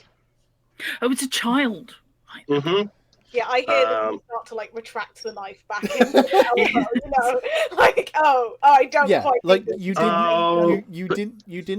you didn't see much of them from beneath the rags and such, but Right. childlike stature is Right. kind of what you got. Very scrawny. Definitely has that street kid waif kind of Mhm. feel to them. And it's hard to judge the age of a street kid because due to malnutrition, growth has been stunted. there is that. Also, being a feral can also be difficult to tell health on that basis as well. Very sturdy, but we have physical deformities. So yes, can you give me a streetwise check, please? I got a 5 and a 9. Cool. That's one success, isn't it? Yeah. So you kind of make your way, as I say, somewhat circuitously to the alleyway that that you encountered Mixie in previously. Any of you with particularly sensitive noses, the smell of rot and dumpsters is particularly strong as you make your way through these alleyways and such. And yeah, I'd say you come to the one where you encountered Mixie before, and the same set of boxes, the same set of rags, pile of rags are there. Doesn't appear to be any movement. Hold back here for a minute. If you don't mind, just watch my back. I'm going to approach the rag slowly and call out, is that you, Mixie, or is that someone else? There's a few seconds of nothingness, and then there's a little bit of movement near the top of the pile of rags, and a rat head pokes out through the cloth and rags. I'd forgotten and about. just kind of like looks at you, like the whiskers trembling. I wave. its vault we met a few days ago? It it continues to stare with beady eyes, and then it kind of nods its head and leaps out of the racks and scurries back down the alleyway, pauses and turns its head towards you. All right, I'll start following. I'll turn over my shoulder, and I'll motion to you guys to follow, but to stay back because I don't. Okay. Yeah, the rat takes you down. Following the rat leads you kind of like double back on yourself a little bit, and end up in another secluded alleyway behind a tenement building, and you can see in a Atmospheric noise for the city. yeah, true. The rat takes you down. You wish you'd put more into brawling. Nice. He leads you kind of like behind a set of boxes where like a makeshift awning has been set up, and it looks like somebody's cubby or nest, and in a like old, slightly broken plastic lawn chair, you can now see Mixie more clearly. And lower body like wrapped in blankets. Eyes doing the full white dazed out thing. Yes, eyes hypnotically staring out, unseeing of the thing, and you obviously, being a fellow feral, you understand why they have hidden themselves back here. The rat scampers up the blankets and along the leg to curl up on her shoulder, and squeaks once, and then you kind of like see you kind of like see the color and such return to Mixie's eyes as they bring themselves out of the meld. I'm going to give her a minute. I know it takes some time. I'm just going to kneel down on my haunches so that I'm closer to same level. Sure. Yeah, there is a few moments as Mixie kind of like reorientates themselves, gets to grips with their bearings, and then kind of like reaches down into like a bag beside them, and pulls out what you presume is a little scrap of food, and passes it to the rat, which grabs it, nibbles it, and then kind of like scampers around behind Mixie's hair and nape of the neck. As I say, it takes a minute or two before Mixie focuses in on you, and now that you actually have a clearer look, again, difficult to tell because of state of health and such, but you would probably place them somewhere between 18 and 24. Actually, but they are like waif scrawny, yeah.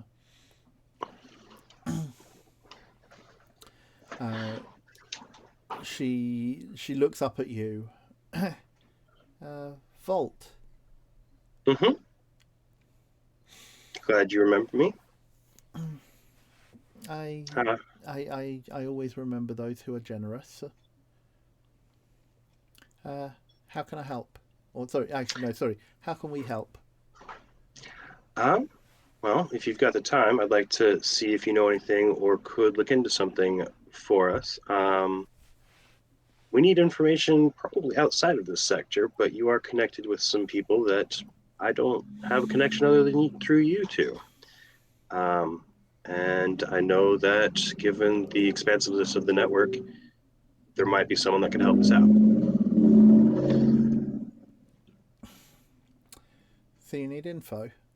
Hmm. What kind of info? Not sure if you know what this object is. Did you bring it with us? Okay. You're muted still. Muted. Obsessed with that. Okay. Yes. I am going to pull out probably my electronics tool wrap, which is pathetically empty, and that's in there. So yeah, I will pull it out. How long is it? Because I know it's incredibly narrow, but how long is it? It's about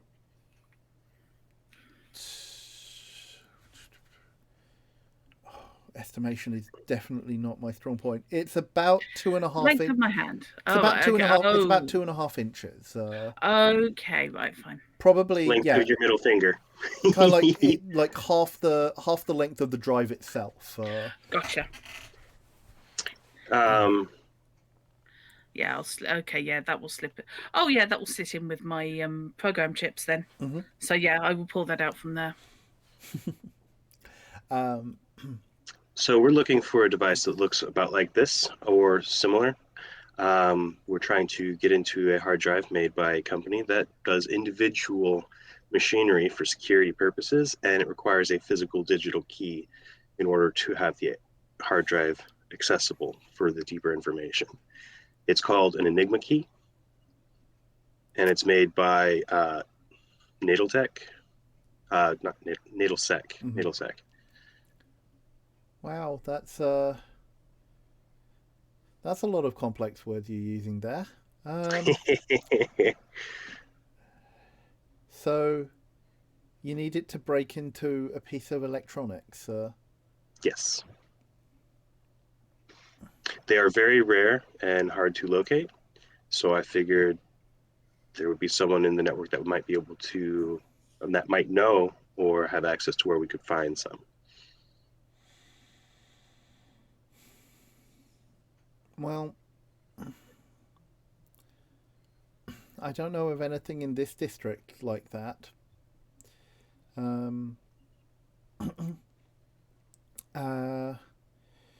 can send word. That's the best I can do. I don't know if it's going to find anything. But if you put out the word and there's a hit, do you have a means of contacting electronically? I don't, but I can get one. All right. I'm going to put my contact information on. I guess we do have paper, don't? No. Well, yeah, we have some version of synthetic paper. Yeah. So I'm going to put that down on paper, and I'm going to slip 15 necks along with the paper to her, as well as a packaged, a small, snack packet of kibble. Okay. Sure. Kibbleola bar or something like that. Grand kibble? No, neither of those words sound appropriate. I like grand kibble. That is what I will name all of my grand kibbles if I ever have any. Oh dear. Do you have any grandchildren? No, I have grand kibble. Oh, I hate myself for having posited that word now.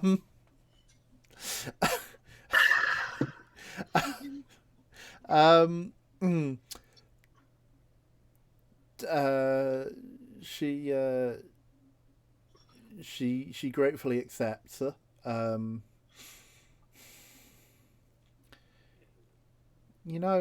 There's been a lot of noise the last couple of days around here. I've heard. She kind of like smiles, and it's a wry smile that looks out of place on someone so young, or at least young looking, because it's definitely got the knowing that comes with age and wisdom. So probably not a good idea you showing your faces around here. Oh, definitely not. But again, you were my best contact for trying to get in information from a source that I think might have something for us. Well, I'll tell you this for nothing. It's definitely been quieter in other areas of the district the last couple of days. Okay. But you probably want to stay away from the main streets if you haven't already. That's what we've been doing. The bots are patrolling more. Might have something to do with the current folk dealing with the biggest protection racket around here having some trouble recently. Again, they smile. There are probably a few folks who would be thankful, at least for a couple of days respite. Well, I hope they're able to find a way of not getting back under that thumb.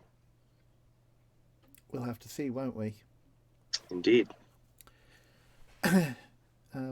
But yeah, okay. I'll put out word. I wouldn't hold my breath though. It's going to take a while for this to travel the network. Understandable. I'm not in a rush. I've got a couple other fingers out too. So if you find something, you find something. If not, you don't. I'm sure we'll see each other again. I do really appreciate your help. Again, thank you, Volt. And she kind of like settles back into the chair and pulls the blanket up around them. I'm just gonna leave it at that. Shall we hike back through the alleyways then?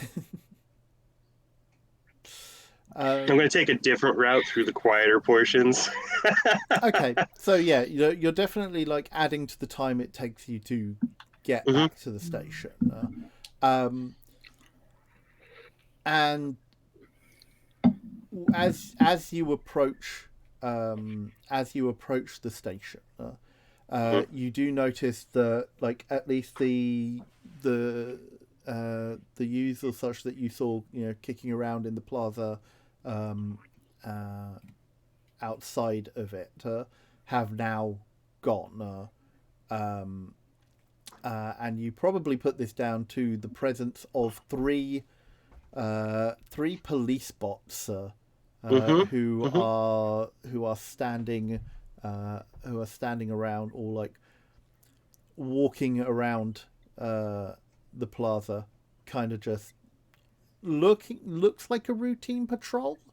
But there is one, like two of them are walking around. One of them is standing by the entrance to the station. They don't look like they're stopping anyone or anything like that, but they're definitely there when they weren't there previously.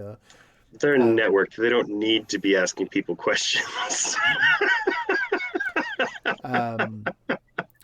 There are people going in and out of the station, and they're not stopping or interfering with anyone. But the tone is definitely a lot more somber than when you passed through here like 20-25 minutes ago. Give it an hour or two and wait before making any kind of a move. Go in one at a time.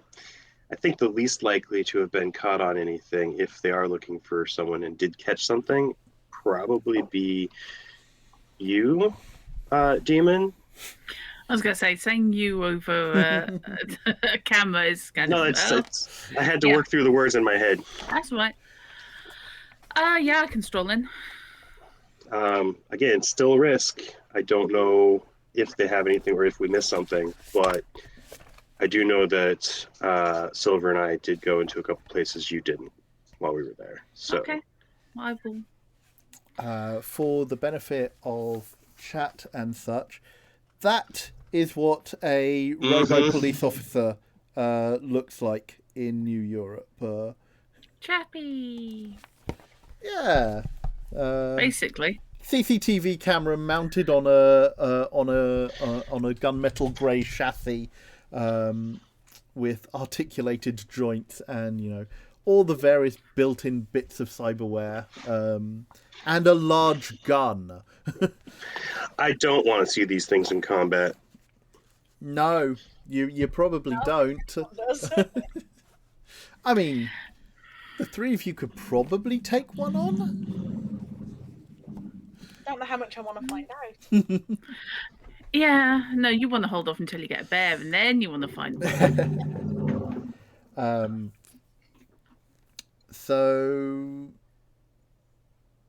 yeah, 5 years ago, the entirety of the living law enforcement bots were put out of a job summarily by the introduction of 150,000 robotic police officers to patrol the streets of New Europe and suppress the rioting that was going on.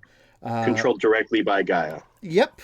The LE1 subsystem of Gaia controls the police, which by the start of this year has been increased to 250,000 police officers. So in 5 years, 100,000 more have appeared on the streets to keep the peace. Not quite Skynet, because for whatever reason Gaia wants to keep us around, but still. Yeah. And you might even occasionally run into any one of the 20,000 enforcer special units that are deployed around the metropolis. It's actually relatively light, because I'm just thinking that the Metropolitan Police employs about 40,000 people now. 40,000 officers, and that's not counting support staff. So actually, they're fairly efficient, the robots. Well, I mean, I guess when you don't need support staff in the same way, true. That with a robotic police force that is interconnected and tied to central databases. But yeah, this is 250,000 replacing a previous workforce of close to 500,000 law enforcement officers. But yes, they are definitely a stern and worrying sight to see up close. Although you've probably had your vague run-ins with them at points previously. And this is typical behavior on any given, where people hang out. If they show up, people tend to disperse from the regular activities. Yes, definitely. I mean, you saw this. You definitely saw this when you were in Mokes, because the police barracks was right outside the station. And there was very little activity in the square between it and the station, other than people literally in transit. So that's why I was thinking probably just wait it out for a bit before jumping to conclusions, because it's a normal occurrence when they're anywhere. But after waiting out a bit, then try getting there one at a time or whatever. Okay. How long roughly are you going to wait? I'm willing. I mean, this is an all-night mega city, right? The trains are always working. Yeah. So, I'm willing to wait one or. Technically, it's a 24-hour service. Technically, I'm willing to wait an hour or two, but that's up to the two of you as well. I mean, we are doing this together, so. I don't know if we necessarily want to wait that long, but that could just be demons impatient. Silver? I don't mind waiting a bit, but like Demon, I don't think we should stick around too much. All right. So how long do you think we should wait? 20 minutes? 45 minutes. We could go. All right, we'll make it 30. A little bit further along the line. Yeah. If there is another one, we could do that too. So 20 minutes. We'll give it 20 minutes, and then if nothing changes, we can move on to the next one. Okay. After 20 minutes, one of the patrollers in the main square leaves and heads down what passes for the main thoroughfare away from the station. This whole time, we're not like actively watching. I'm sitting there, probably smoking whatever is classified as the death stick in this universe, just chilling on a wall, being very unobtrusive. Yeah, like I'm guessing you're not in the main area No. itself. That you're Mm-mm. back in one of the side streets or something like that. Mhm. Yeah. Okay. Yeah. So after 20 minutes, like one of them has left. A little bit longer, or do you want to move on? Yeah, we can push it to the 45. I think Silver's Okay. probably right. Okay. After about a half an hour, 35 minutes or so, the other one in the main, like in the square, heads off in a different direction to their companion. This leaves the one which is just standing on the steps at the entrance to the station, who has like, apart from like inclines of the camera like head, has not moved at all during this time. The only movement has been, their head like side to side, up down. Not like in any sort of like regular scanning motion or anything like that, but just. And I assume All right. it's only the one way into the train station. There's no like back entrances or. Not that you're aware of, but you haven't looked. Streetwise to see if we can find one or figure out where one might be.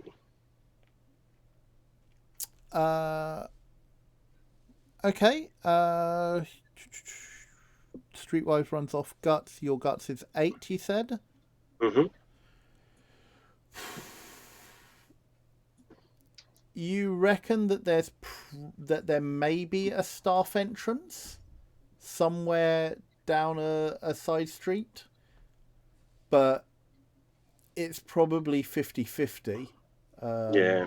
Like this will be the only public access. And how far off is the next station?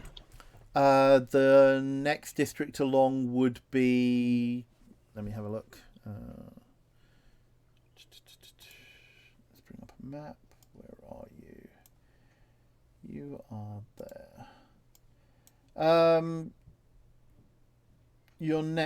The next station along. You're probably looking at about 45 minutes to an hour's walk. Is there any like buses running around here, or is it all walking or biking? You could take a taxi. Taxi to the other station? They might also have something going on there, but it would be a different place to enter. And it is in a different district. Yeah, I don't think we want to be tied to this district. No. I think the less we're noticed, the better. All right. I'll look up a directory of services here in this particular in Luxembourg.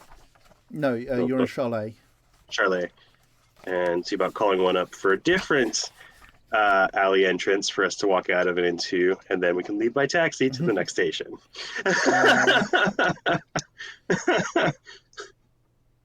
Okay, yeah. So you're able to find somebody local who is running a TCA taxi cab service.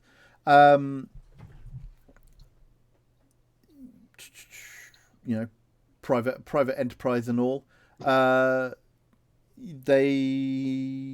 If you're looking to head one suburb. Like how far do you want to go? Literally next station along in one of the It depends on the cost. What's the cost of next station versus 2 stations away? Because I think 2 stations away would be safer, but cost is also.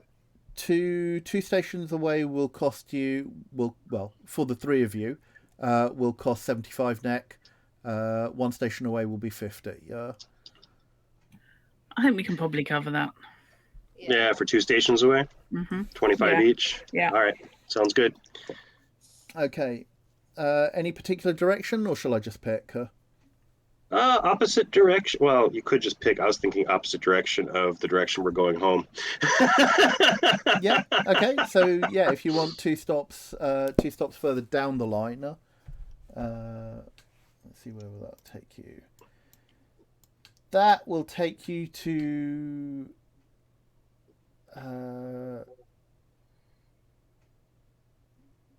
That will take you to the district of Knives. Woohoo! Sexy. I'll put that in chat because it's not spelled with K.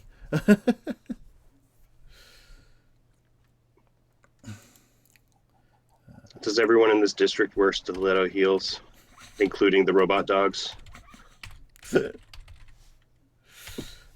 For those keeping track on the map, this is the district of Nivelle. Oh, okay. That makes more sense. So yeah, the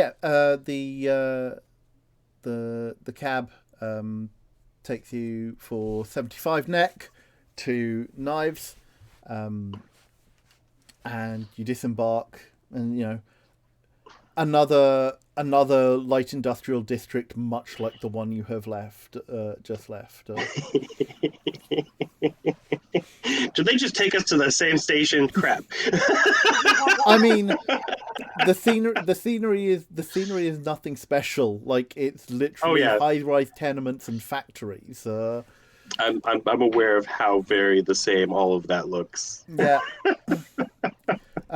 Traffic is not great on these roads. Like, it does take you about half an hour to get there, crawling out. Half an hour to get 2 away versus 45 minutes on foot to get 1 away is. Yeah. So you disembark at the near the station at Knives, and yeah, like, it's quiet. It's, you know, people. Yeah, like, not too long after a shift change. There's still a steady flow of people coming and going. So you board the train at Knives. 10 neck will get you back to the Luxemsprawl. If that's where. Do you wish to head back to the Luxemsprawl? Why not? Let's just go find a really fancy district to have drinks. Well, I say that because you are not that far away from Nama. Oh. If you wanted to go there. Want to find the spammer from Nama. Nama is where the that's where the chemicals were supposed to be going. That's that's the office, or that's where the office of Rapidel Couriers, the Charlet office of TMP, had been dealing with. Probably worth a scout out. Yeah. If we're nearby. Yeah, like, it will probably take you the best part of an hour to get there, but, you know. I mean, might as well make a round trip out of it and get more information if we can. I mean, we can confuse the shit out of anyone watching us anyway. Yeah. Do these operatives actually know what kind of a target they have? Do they have a target? Oh, now there's a thought. If we assume we are being watched, can we do something incredibly suspicious, like putting a brown envelope into a very specific bin? I mean, having stood next to it for 10 minutes, looking at our watch until it ticks over to the nearest hour. I mean, that's how you set up, what are they called, a honeypot? You basically do that, and then you walk away, and then you wait for someone to come and steal it. Yeah. What I'm thinking is, while they're focusing on that, we can bugger off somewhere else. If there is anyone following us. Yeah, if anyone notices yet. Is that something you're going to do here in Knives, then? I don't know. I was thinking in Nama, to be honest. Because I'm curious to try and work out whether or not we're being followed. I may be being excessively paranoid, but I'm not sure that's a thing. All right. Well, as I say, Tennek will get you to Nama in just under an hour. It will involve a change, a change of lines, which you don't do at Chalet, but you do kind of like one stop on.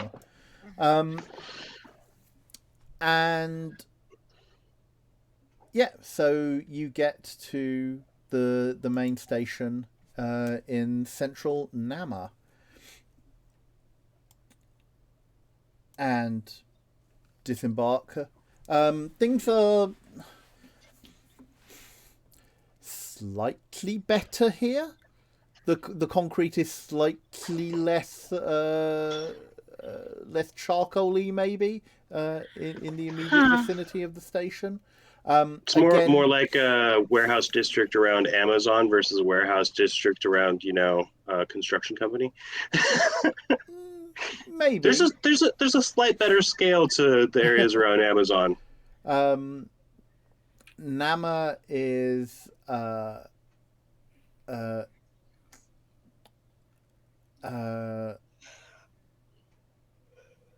Nama is more sort of like medium textiles industries have a tendency to hang out here. Mm-hmm. We're into kind of like sweatshop territory for clothing production. Right. The train does go over a culverted a culverted and concreted over river, or at least you recognize the hallmarks of where a river would have been or might still be below all the concrete. I don't want to know what said possible river would look like or what might be in it. Yeah, like actual flowing water is not something you've really seen outside of media, and a highly idealized version of that, let alone. Yeah, there might even be rat kings somewhere down there. You wouldn't be surprised given the radiation and toxicity. But yeah, you trundle over that and enter the central station in Nama. You do have an address. It's not particularly near the station. You reckon that the office is probably about half an hour's walk or a 10-minute taxi. Just walk the streets normal, or do you want to take back streets while we're out and about? They are tied to this courier service, so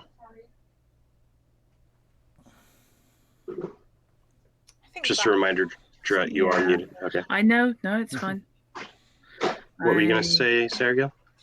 I'd say, I don't know if it's Silver being cautious, but I think back streets, if possible, are the way to go.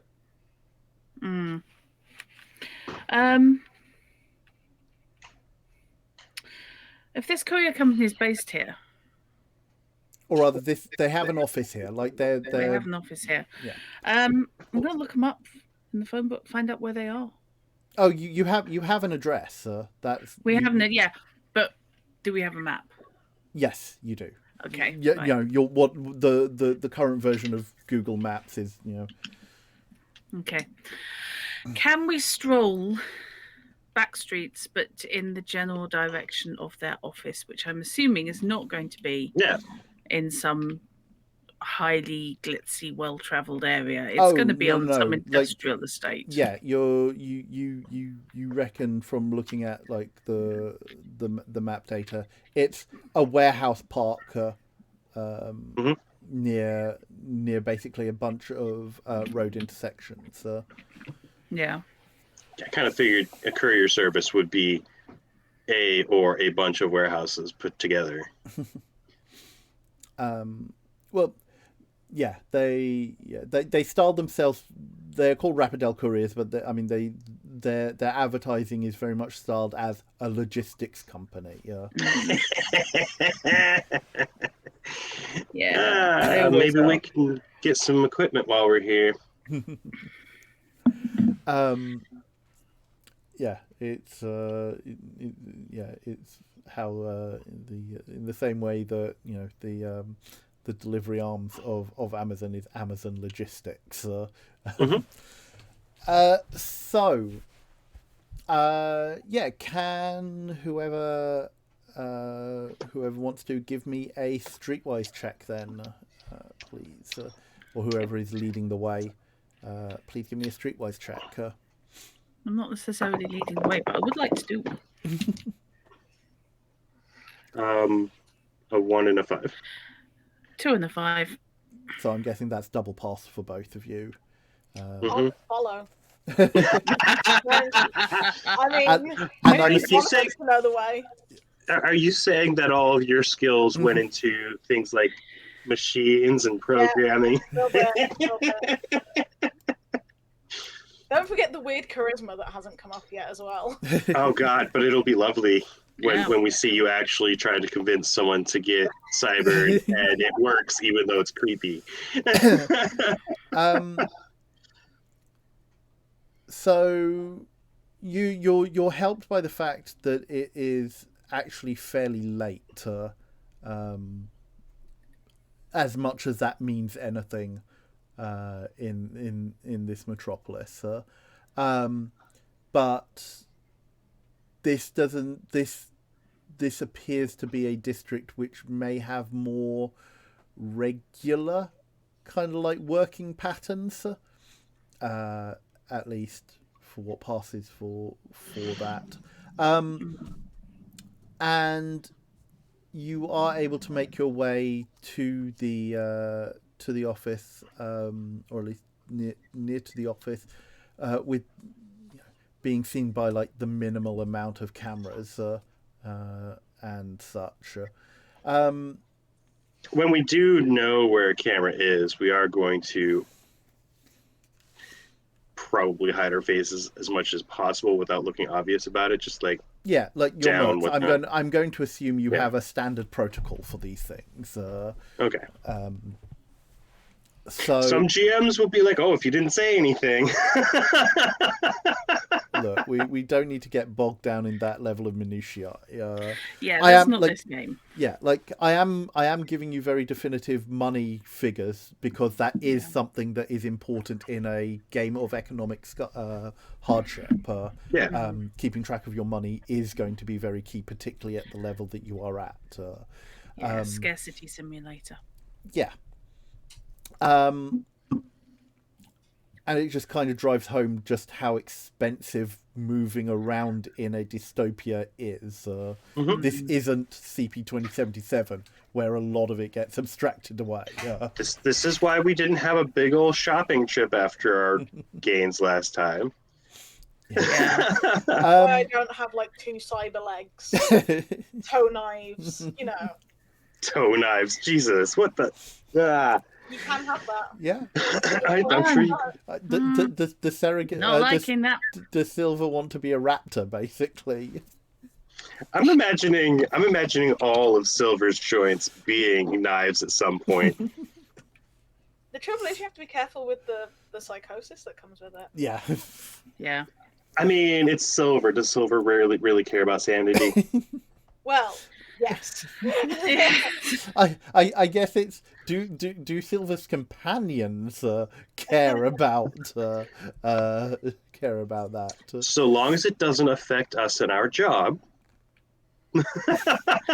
Fair.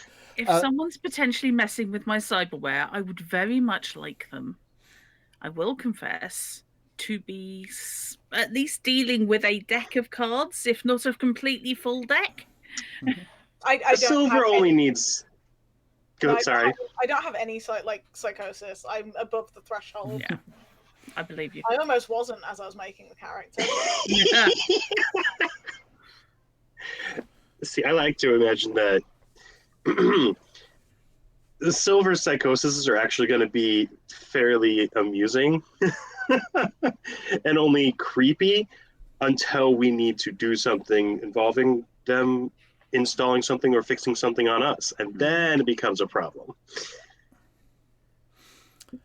Yep. Okay. Okay, so you managed to make your way towards the office, and yeah, like you can see it just across the road from you. It's 2-3 story. It's a 3-story building, with gated entrance, and it looks like there is warehouses or such around it, but there is a large parking area with vans, cars, of varying sizes and capacities, all bearing the blue and white livery of Rapidel Couriers. This is the same livery as the van that was in the Stuff That Night. Yeah. Correct. Or at least was seen arriving at the TMP depot and then leaving it.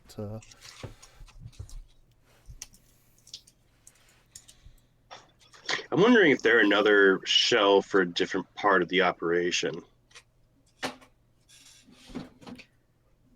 Possibly. Because that van, it went, dropped something off, and then security took the van, put a new plate on it, and went to do something else.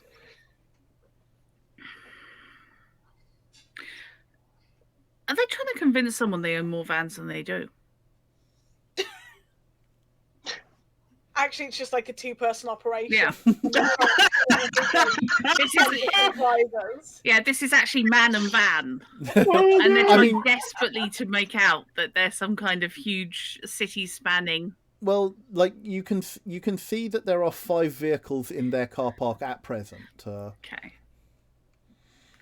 Spoil my theories. And it was one of their vans that had the plates changed. Yes.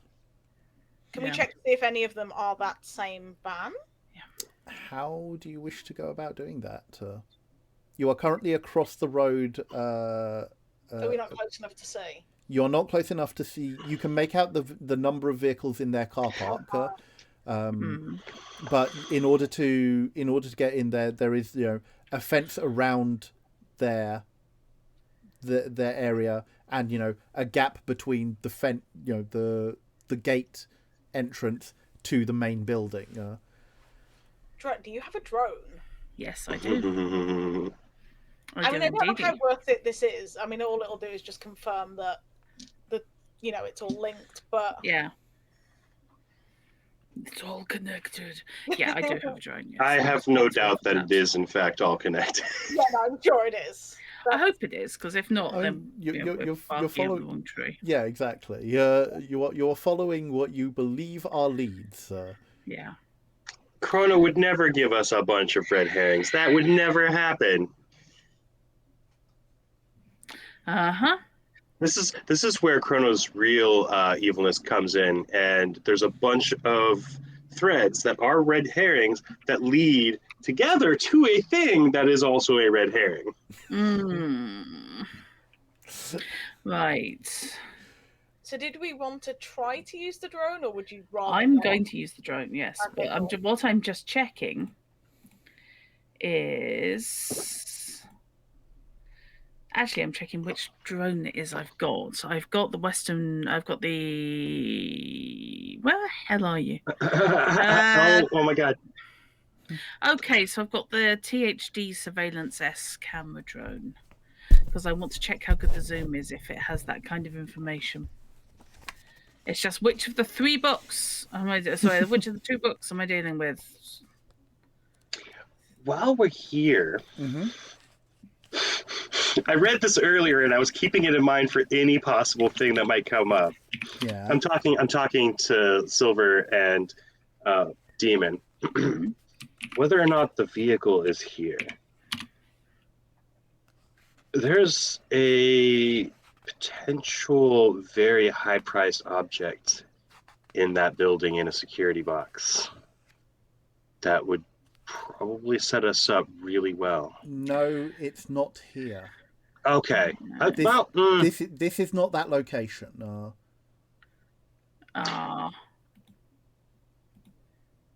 Oh, League. Yes. League. Never mind. Sorry, I thought it was the right city. No, that is in a different city. Yes. Admittedly, Your princess is in a different castle. not that far away. League is east of here. Okay. League being Liège. Yeah. This is my starting information that the data broker has, which is like it's a 1,000 neck piece of information that I either paid or that I received from another group, etc. But it's basically a list of everything that I know, which is a lot of information for scouting out and doing heists to get this thing. Okay. Yes. This is not that office, but it is the same company. Okay. So if we do end up going into this one, stealing information on various security measures would be a good thing. Mm-hmm. Specifically biometric stuff and codes for getting rid of knockout gas. Just the sort of things you walk into a courier office every day and Right? try and Right? find. Oh dear. Okay.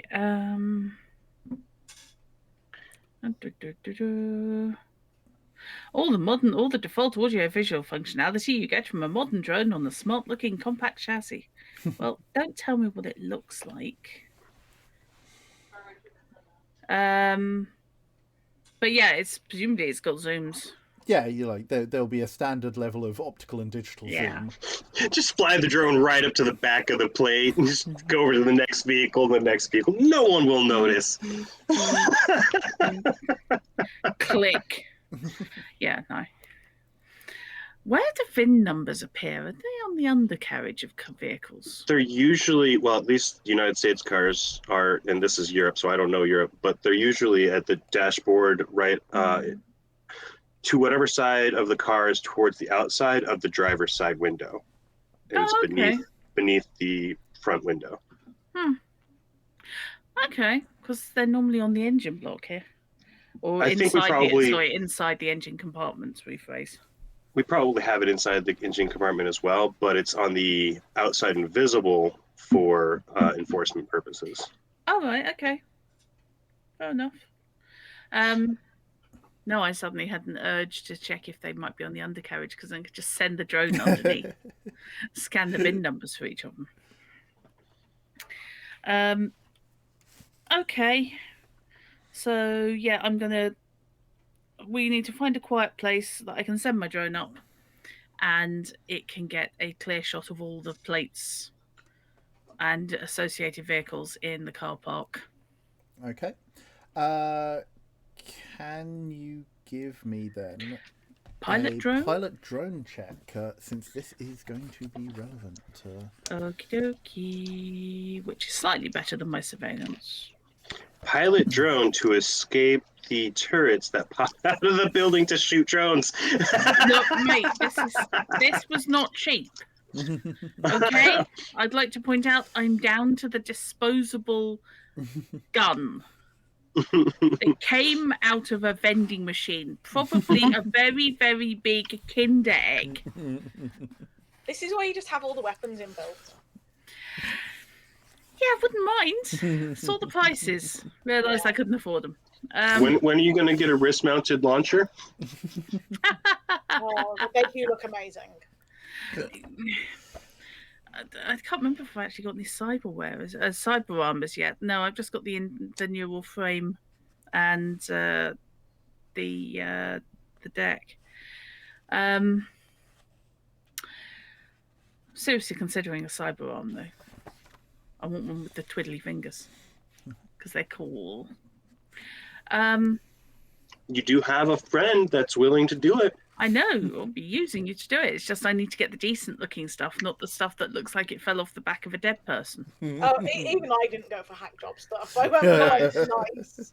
Hack job is a very specific aesthetic. Yeah. You know, it's sub RoboCop of the junkyard. Yeah, I mean, hack job and a can of spray paint, that's just as good, isn't it? Oh no! Oh my god, hack job, and you've got that white or orange primer that goes on the side of your Ford Escorts because somebody once keyed it and you said no, it's gonna be close enough. No, I'll get it resprayed at some point. Sorry. It's a very specific damage to a very specific car.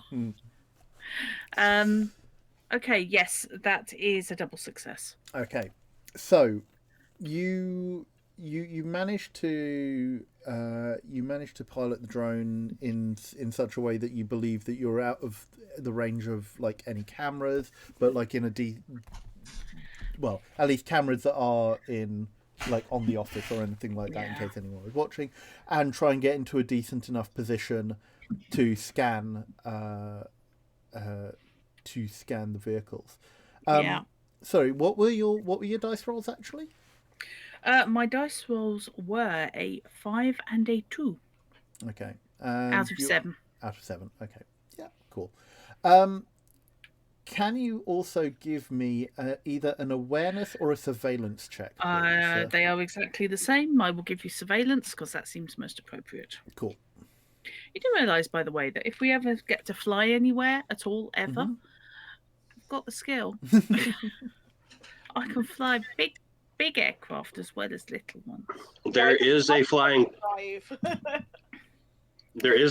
car that is used by one of the people that we're after. Okay, that is officially taking the piss. A 1 and a 2. Well, yeah, you are able to get a good look at all the vehicle plates, and one of these vans is indeed or at least carries the plates of the vehicle from the photograph. Right. Does it match the vehicle from the photograph? I don't. As far as you were, I mean, admittedly, the van you were looking at is black and white. Is blue and white with the Rapidail logo. Yeah. And the vehicle in the picture or the photograph was black, but the plate matches, and the vehicle look matches what arrived at the TMP office. Right. Additionally, it's funny you should have talked about the air car that you saw and your ability to pilot one. Yay! Because as you angle the drone up at a relatively high height, you notice or you discover that the third story of this building is actually half a story and a large concealing wall that that hides, from ground view at least, an aerial landing pad on which is parked an AV that looks remarkably similar to the one which you saw taking off and arriving and taking off from the TMP office in Charlotte. Now you're just taking the piss with us, because now we know basically where the guy that we need to murder is. if that. Do you? Seragil, Yes. how quickly could you make a tracker? I mean, I'm assuming fairly so. Do we want it low tech? Because I think radio would probably keep us from interfering with other signals. Yeah, I'm just thinking anything that could be picked up, followed by my drone. Okay. So yeah, radio will do it. Yeah. Make a little bug. Yeah, a little bug, because I'm just wondering about using the drone to pilot in and deliver a little magnetic bug underneath their car. I recommend stylizing it like conifer because they're a great bug and they like to travel. I was thinking Spider-Man, but you know, I'm a child. What can I say? I'm a child. I was talking about a video game too.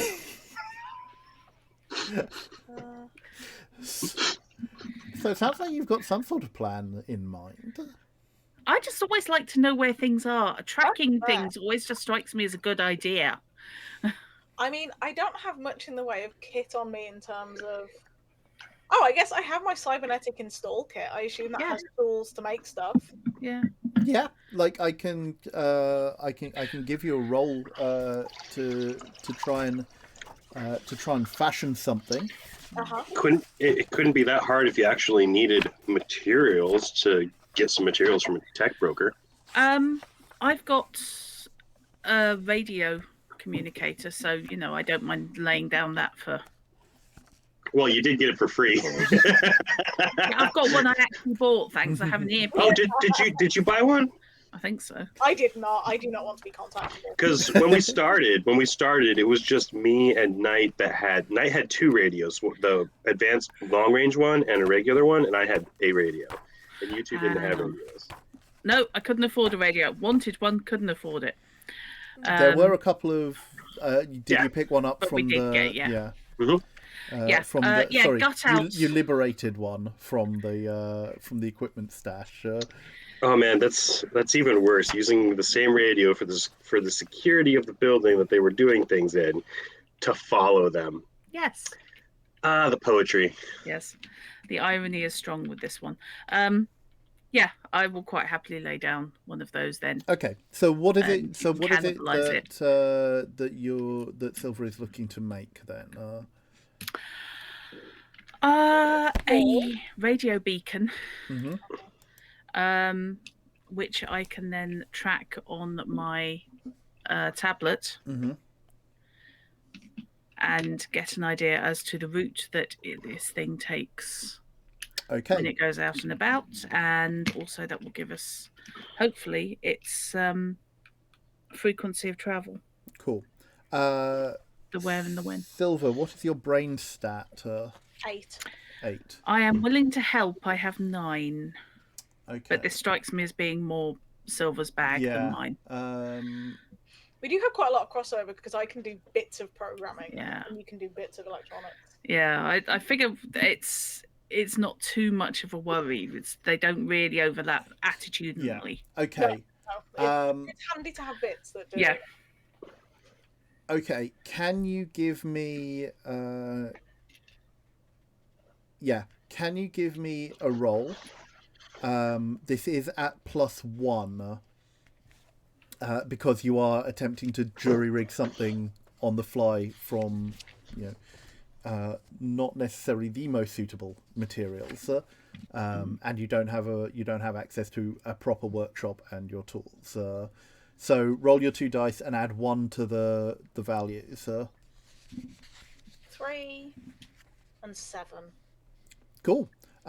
You pass, and Nice. you have a jury rigged radio beacon. Okay. You're Right, not I think- you can't necessarily be certain how long it will last, but you reckon it will be good for at least a day or 2. Yeah. Okay. So I am going to recall my drone. Mhm. I'm assuming it's going to be a magnetic attachment to the vehicle. So I just need a way to attach it to the front of my drone, which frankly chewing gum will do the job. Because once it's magnetized, once it comes up against a magnetic surface, that presumably is going to be more powerful than slightly soggy chewing gum. I'm now imagining kibble flavored chewing gum. No, it's chewing gum flavored kibble. Never ever mess with the bubble kibble. Ooh. Oh, Sarah Gill, that face. That's a texture and taste combination that you do not like, is it? I hate chewing gum. I'm just gonna So- stick with the term. Don't worry, you just have to Let me macerate have a it. quick look at the gear section then. Anyone know where the radio is in the core? It's in the first one. Yeah. It's going to be at the back of the hardware because the small items like that were at the end. Yeah. The least. Hang on, I'm on the 127-ish.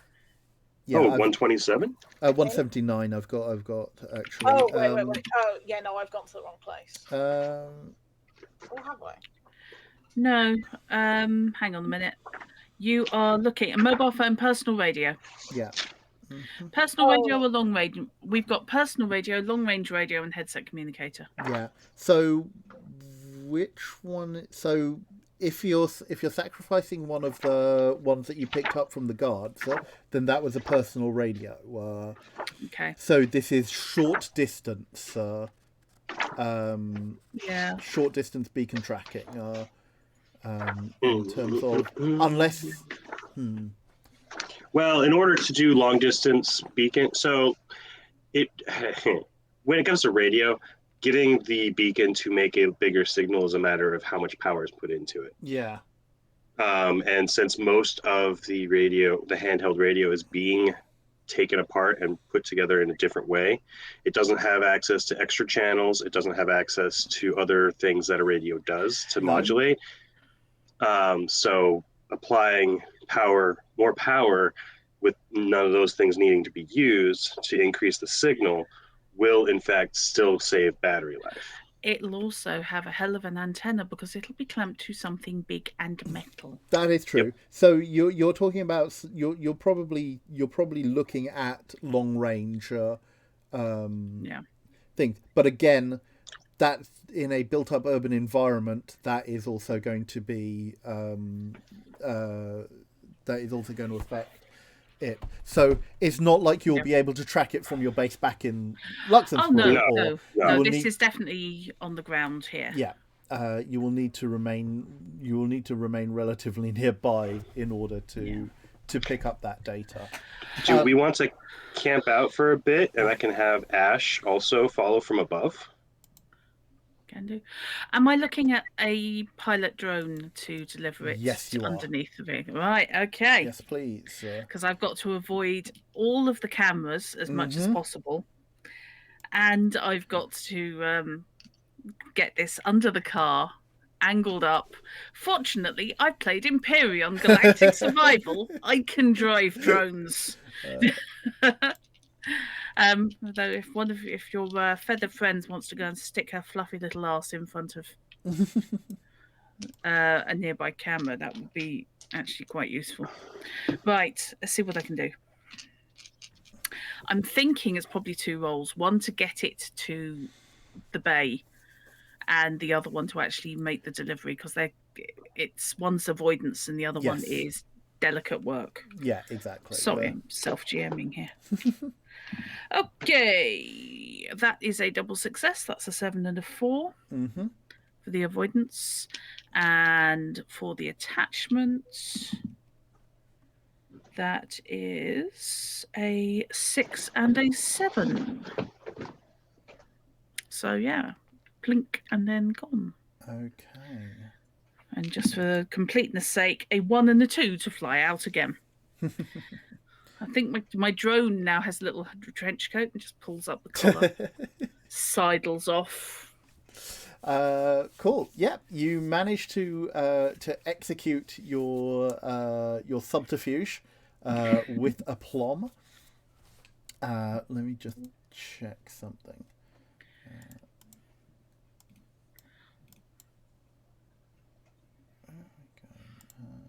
Okay, that's there.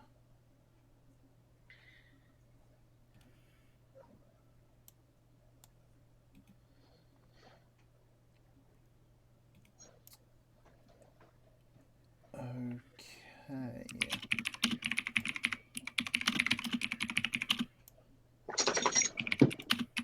Right. Okay. So you have the radio beacon attached to the vehicle, and you have your drone back, and you have confirmed at least some data on the van. So, Yeah. what do you intend to do next? Oh,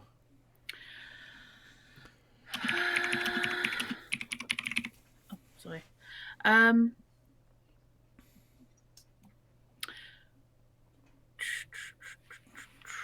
I guess we're closest to hopefully finding the guy who was torturing Rigel. Mm-hmm. And then hopefully Demon might be able to extract some information from him Mm-hmm. about The whereabouts of Orion. Yeah. Yeah. Oh, I see. Now you want me to torture people. Oh, I never had an issue. This person I want you to torture. This person deserves it. Okay. I don't have a problem with torture in general if it's used for the right reasons. Okay, I'd like to point out I personally do have a problem with torture. My character, however, Yes, and this does is not have a problem with torture. this is one of those places where lines and veils will be used if it becomes Yes, appropriate. Yes, I exactly. would like to also state that is my character, not me. Yes, as far as torture goes, we are definitely talking. The door closes, and you see sparking through a window, or and you hear yelps, and somebody comes out and says, "Okay, yes, the address is." We are all on the same page here. This is Yes. something that we have talked about, folks. Yeah. The veil here is that the skill is interrogation. Yes. Yeah. Fake black is not just used for your bard in a tavern. Yes. Don't just limit it to bards. Anybody. Wait, why would we fade to black for the bard? That's the best part. I guess it makes things R-rated, though. Yes. Why I is it defend people? my stereotypes. I do apologize. Why do people think only the bard gets Yeah. any action? Really? It's because they're the only one that talks about it. To be honest, you get a local seductress and a paladin in one room. They're going to consider it a challenge. I mean, Yes. I'm guessing many of us have seen that Community episode. Yeah. Kidding, I saw the trailer for the new D&D movie. I didn't know Chris Pine could prance. Yeah, that's going to be an interesting viewing. So anyway, what do you intend to do here, or what do you want to do from here? Is it settle in and wait to see if anyone is going to make a move from the thing? Do you want to go in to the office? I mean, it does appear to be open, even at this time of this time They of do- day. They do offer a bunch of services if we wanted to make a legitimate reason for. You might have more luck being able to do that sort of thing. I'm thinking I won't need to until we do approach the lockbox that I need us to get. And I'm not sure there's anything in this location that would help us there. Because I don't know how dispersed their information is in general. So I think this is something we need to be at the other office in order to collect information. I think just settling down to wait is probably best move right now. Okay. Keeping low, waiting, and watching. Best at that. Let's not get in trouble. Okay. Yeah, I'm fine with that. Okay. Do you have any set time frame on your waiting, or is it literally you want to wait until something happens? I think we're pretty safe. Probably one or two of us wander off to get food, hang out, play cards on the ground, actually pretend to be street kids. I mean, the difference between mercs and street kids is just I'm 42, motivation. I don't know if I'll pass for a street kid. We're all kids here. The city is our playground. These boots do not belong to a street kid. Just saying. So, I guess it's wait until something. Mm-hmm. Okay. Do you have an upper limit on that? At the moment, no, unless you want us to get somewhere for a cliffhanger specifically, because I think if we're going to get more information on where this goes, that would be leading into whatever the next steps are, and it would be better to have night around for it personally. There is that. I do like we are very close to the end anyway for today. So okay, if you're not putting necessarily a cap on that, you settle in. You make a run and go and get some food. Sort yourselves out. You feel that this is potentially. What time of day is it? Because I've lost track because we bounced around Yeah, a few because places. you have bounced around a fair bit. It's probably about. Hang on, let me check. You were going there late afternoon. It's probably somewhere around 10 or 11 at night. I've even forgotten the names I've given myself, but yeah. Oh, equivalent to. We can call it and try and find somewhere to sleep. Let the tracker do its business.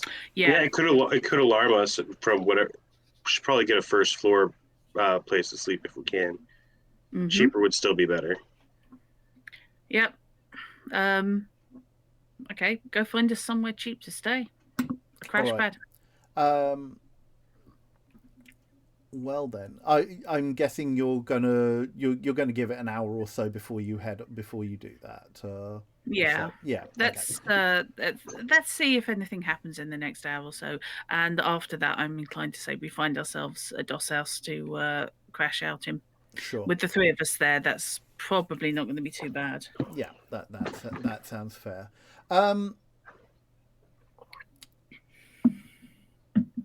However, you don't need to do that because So much for that then. Because after about you've been there for about 45 minutes, at which point a couple of things happen. Mm-hmm.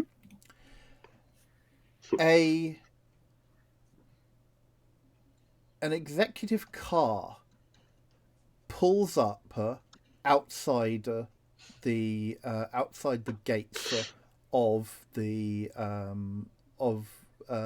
offices, and at the same time, hang on, quick question: did you have your drone still up, or is your drone back with you? No, my drone is back with me in my backpack. Sure. Okay. At the same time, you get a ping on your tablet, Mm-hmm. which indicates that the vehicle has started moving. It's on the And move, chaps. you see the car rise above the parapet wall and start to move away. At the same time that the front door of the offices opens and a figure, male-looking figure, steps out and heads to the car, gets in, and the car drives away. But not before you notice on the rear of the vehicle, Mm-hmm. the logo of Trill Investments. As We're in the right place. As the air car heads away and beeping on your tracker, which is where we will leave tonight's events. Okay. We did. Did we actually get a good camera visual of the guy that got into the flying car at the construction site? Yeah, because we saw them go. I think we did. Well, it depends on who you mean. You know what Lamar looks like. You know what Lamar looks like. Did we see Lamar? No, you didn't. Okay. No, because there was a landing bay, so it was a hatch. And it closed behind it. So we never actually saw transfer in and out of the car. Right. Yep. Okay. Yeah. So, thank you very much, everyone, for being here. Thank you very much to my players. I hope that was an interesting start to Chapter 2. And next time, we will find out, hopefully, where that car is going. And we also have a little hacking matter to, or at least, sorry, a little delve into the core to look at. You have something as to well. prepare. Yes. I'm going Thank to buy you. Gaia some chockies and flowers and do a little romancing. So yes, thank you very much everyone for being here. I'm having a lot of fun running this. I hope you're all having fun playing and watching. We will be back with episode 2 in theoretically 3 weeks' time, but there may be a shift on that due to my own circumstances. Do stay tuned to the Hint Twitter or our Discord, ! Discord if you're not a member, for more info and updates on that. In terms of other stuff coming up on the channel, next Saturday we kick off a brand new game here on Hint as Robinson takes to the GM's chair for the first time to run Star Trek Adventures. And you can find myself and Shard, who are taking part in that, as we form part of the crew of the USS Tanara, a colony. It's a response and rescue ship. That's it. Thank you. Crisis response and rescue ship, operating out of Starbase 51 or 151. Yes, I think it's 151. Yeah. What race is your character again? So I'm playing a Trill. What are you playing? I'm playing a Horda. And you're the captain of our ship. I am apparently the captain of the ship, and I was promoted from a security officer position. Mm-hmm. We have nickname Old Stony Face.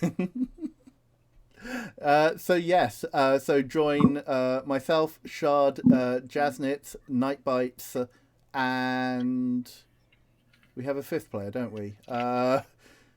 Night, me, Shard, Jazz. Alexia, thank you. Yes, there we go. And Alexia. Yes, Alexia is our ship's counselor. That's it. Oh boy.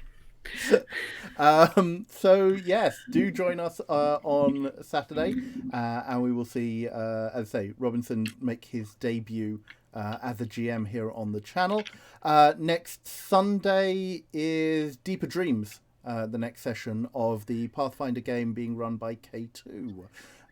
So tune in here for that, 3 p.m. on Saturday and 6:30 p.m. on Sunday, all times in GMT. We've got to start thinking about where daylight savings is going to start kicking in sometime soon, isn't it? Yes. 3 weeks, I think. Okay. 3 weeks, right. yeah. Oh, I it is think the day of it's the next session. Yeah. Oh, right, yeah. Yeah, but Anyway. it's at 2 o'clock in the morning, so it's fine. Time will happen. It will. There will be times. So says the magistrate of chronomancy. Exactly. I have declared that there will be time. Also, some of our folks here are streamers. Jeez. It is definitely a good thing that we are wrapping up now then. Shard, do you have any plans for this week, or is it still a hiatus for you? I don't have any plans, but if there are streams that I'm playing games with other people on, that'll be happening, like probably Saturday with Night in Elite Dangerous. Otherwise, I don't know if I'm going to do any of my own. All right then. And Drut, what do you have coming up this week? Tomorrow at roughly 7:30, I will be back to return to Castle Wolfenstein. So a whole heap of anti-Nazi FPS action. And on Thursday, I'm hoping to do a first look at the Cyberpunk Red rule set for Fantasy Grounds, which I've just picked up. And with a bit of luck, I will be running fish through the character creation, and we'll be having a poke around at the functionality in there, because it isn't just a copy of the rulebook on the stream. Nice. For myself, I will be running my usual streams next week, with one exception. My Wednesday stream is moving to Tuesday, for next week because I have got babysitting duties next Wednesday. So I will be finishing off, fingers crossed, Pentiment on Tuesday at 6 p.m. GMT. We are about to declare who the murderer is, or at least who we potentially want to see get offed, I guess. Question mark. That's more honest, I feel. Yeah. You can't stream and babysit at the same time. I won't be here. I will be. fair. I will be elsewhere. Alas. And then Friday at 3 p.m. GMT will be more card chat and chill, where I have got the shiny Phyrexia All Will Be One complete bundle unboxing to go through. Is that what the pre-order was, or the son of Yeah, I managed to get hold of one of those, which, looking at the scalpers on eBay, that was lucky. Yeah. sad. Oh yes, a product which is now going at around 3 times its pre-order price. $900? Wait, what was the pre-order price? Pre-order price was $75. Oh, okay, I was thinking of because wow, okay, that's not nearly as bad. Yeah. Weirdly enough, because of its scarcity, LGS has got a very limited number of a special Phyrexian spin down that's life nice. counter. These are going for £70 on eBay right now. I'm course sorry, they are. what? Of course they are. Because they are in such Yay, scarcity. capitalism! And, yeah, hooray for capitalism. Well, bugger me backwards. Well, yes, I am not selling mine, but Jeebus. Should you need to? Yeah, exactly. Jesus. Anywho, and then Saturday, given that I'm in STA, there may not be a Saturday stream from me, but we will see. Stay tuned to the Discord or my Twitter for more information. Yeah, exactly. So, thank you very much again, everyone, for being here. If you do wish to support the channel, you can do so in a number of ways. We are affiliated. You can sub, you can gift, you can give bits. You can donate to us directly. We have a direct link. All monies that we receive go to supporting the channel, for paying for rule sets, for books, helping folks out, creating assets for the channel, and so forth. Aside from that, I think that's all the outro stuff done. So yeah, thank you again. We will see you soon, hopefully next week. And I hope you have a good rest of the day, time zone, wherever in the world you are. And we will see you all very, very soon. Take care. Bye. Thanks, everyone. Bye. Bye.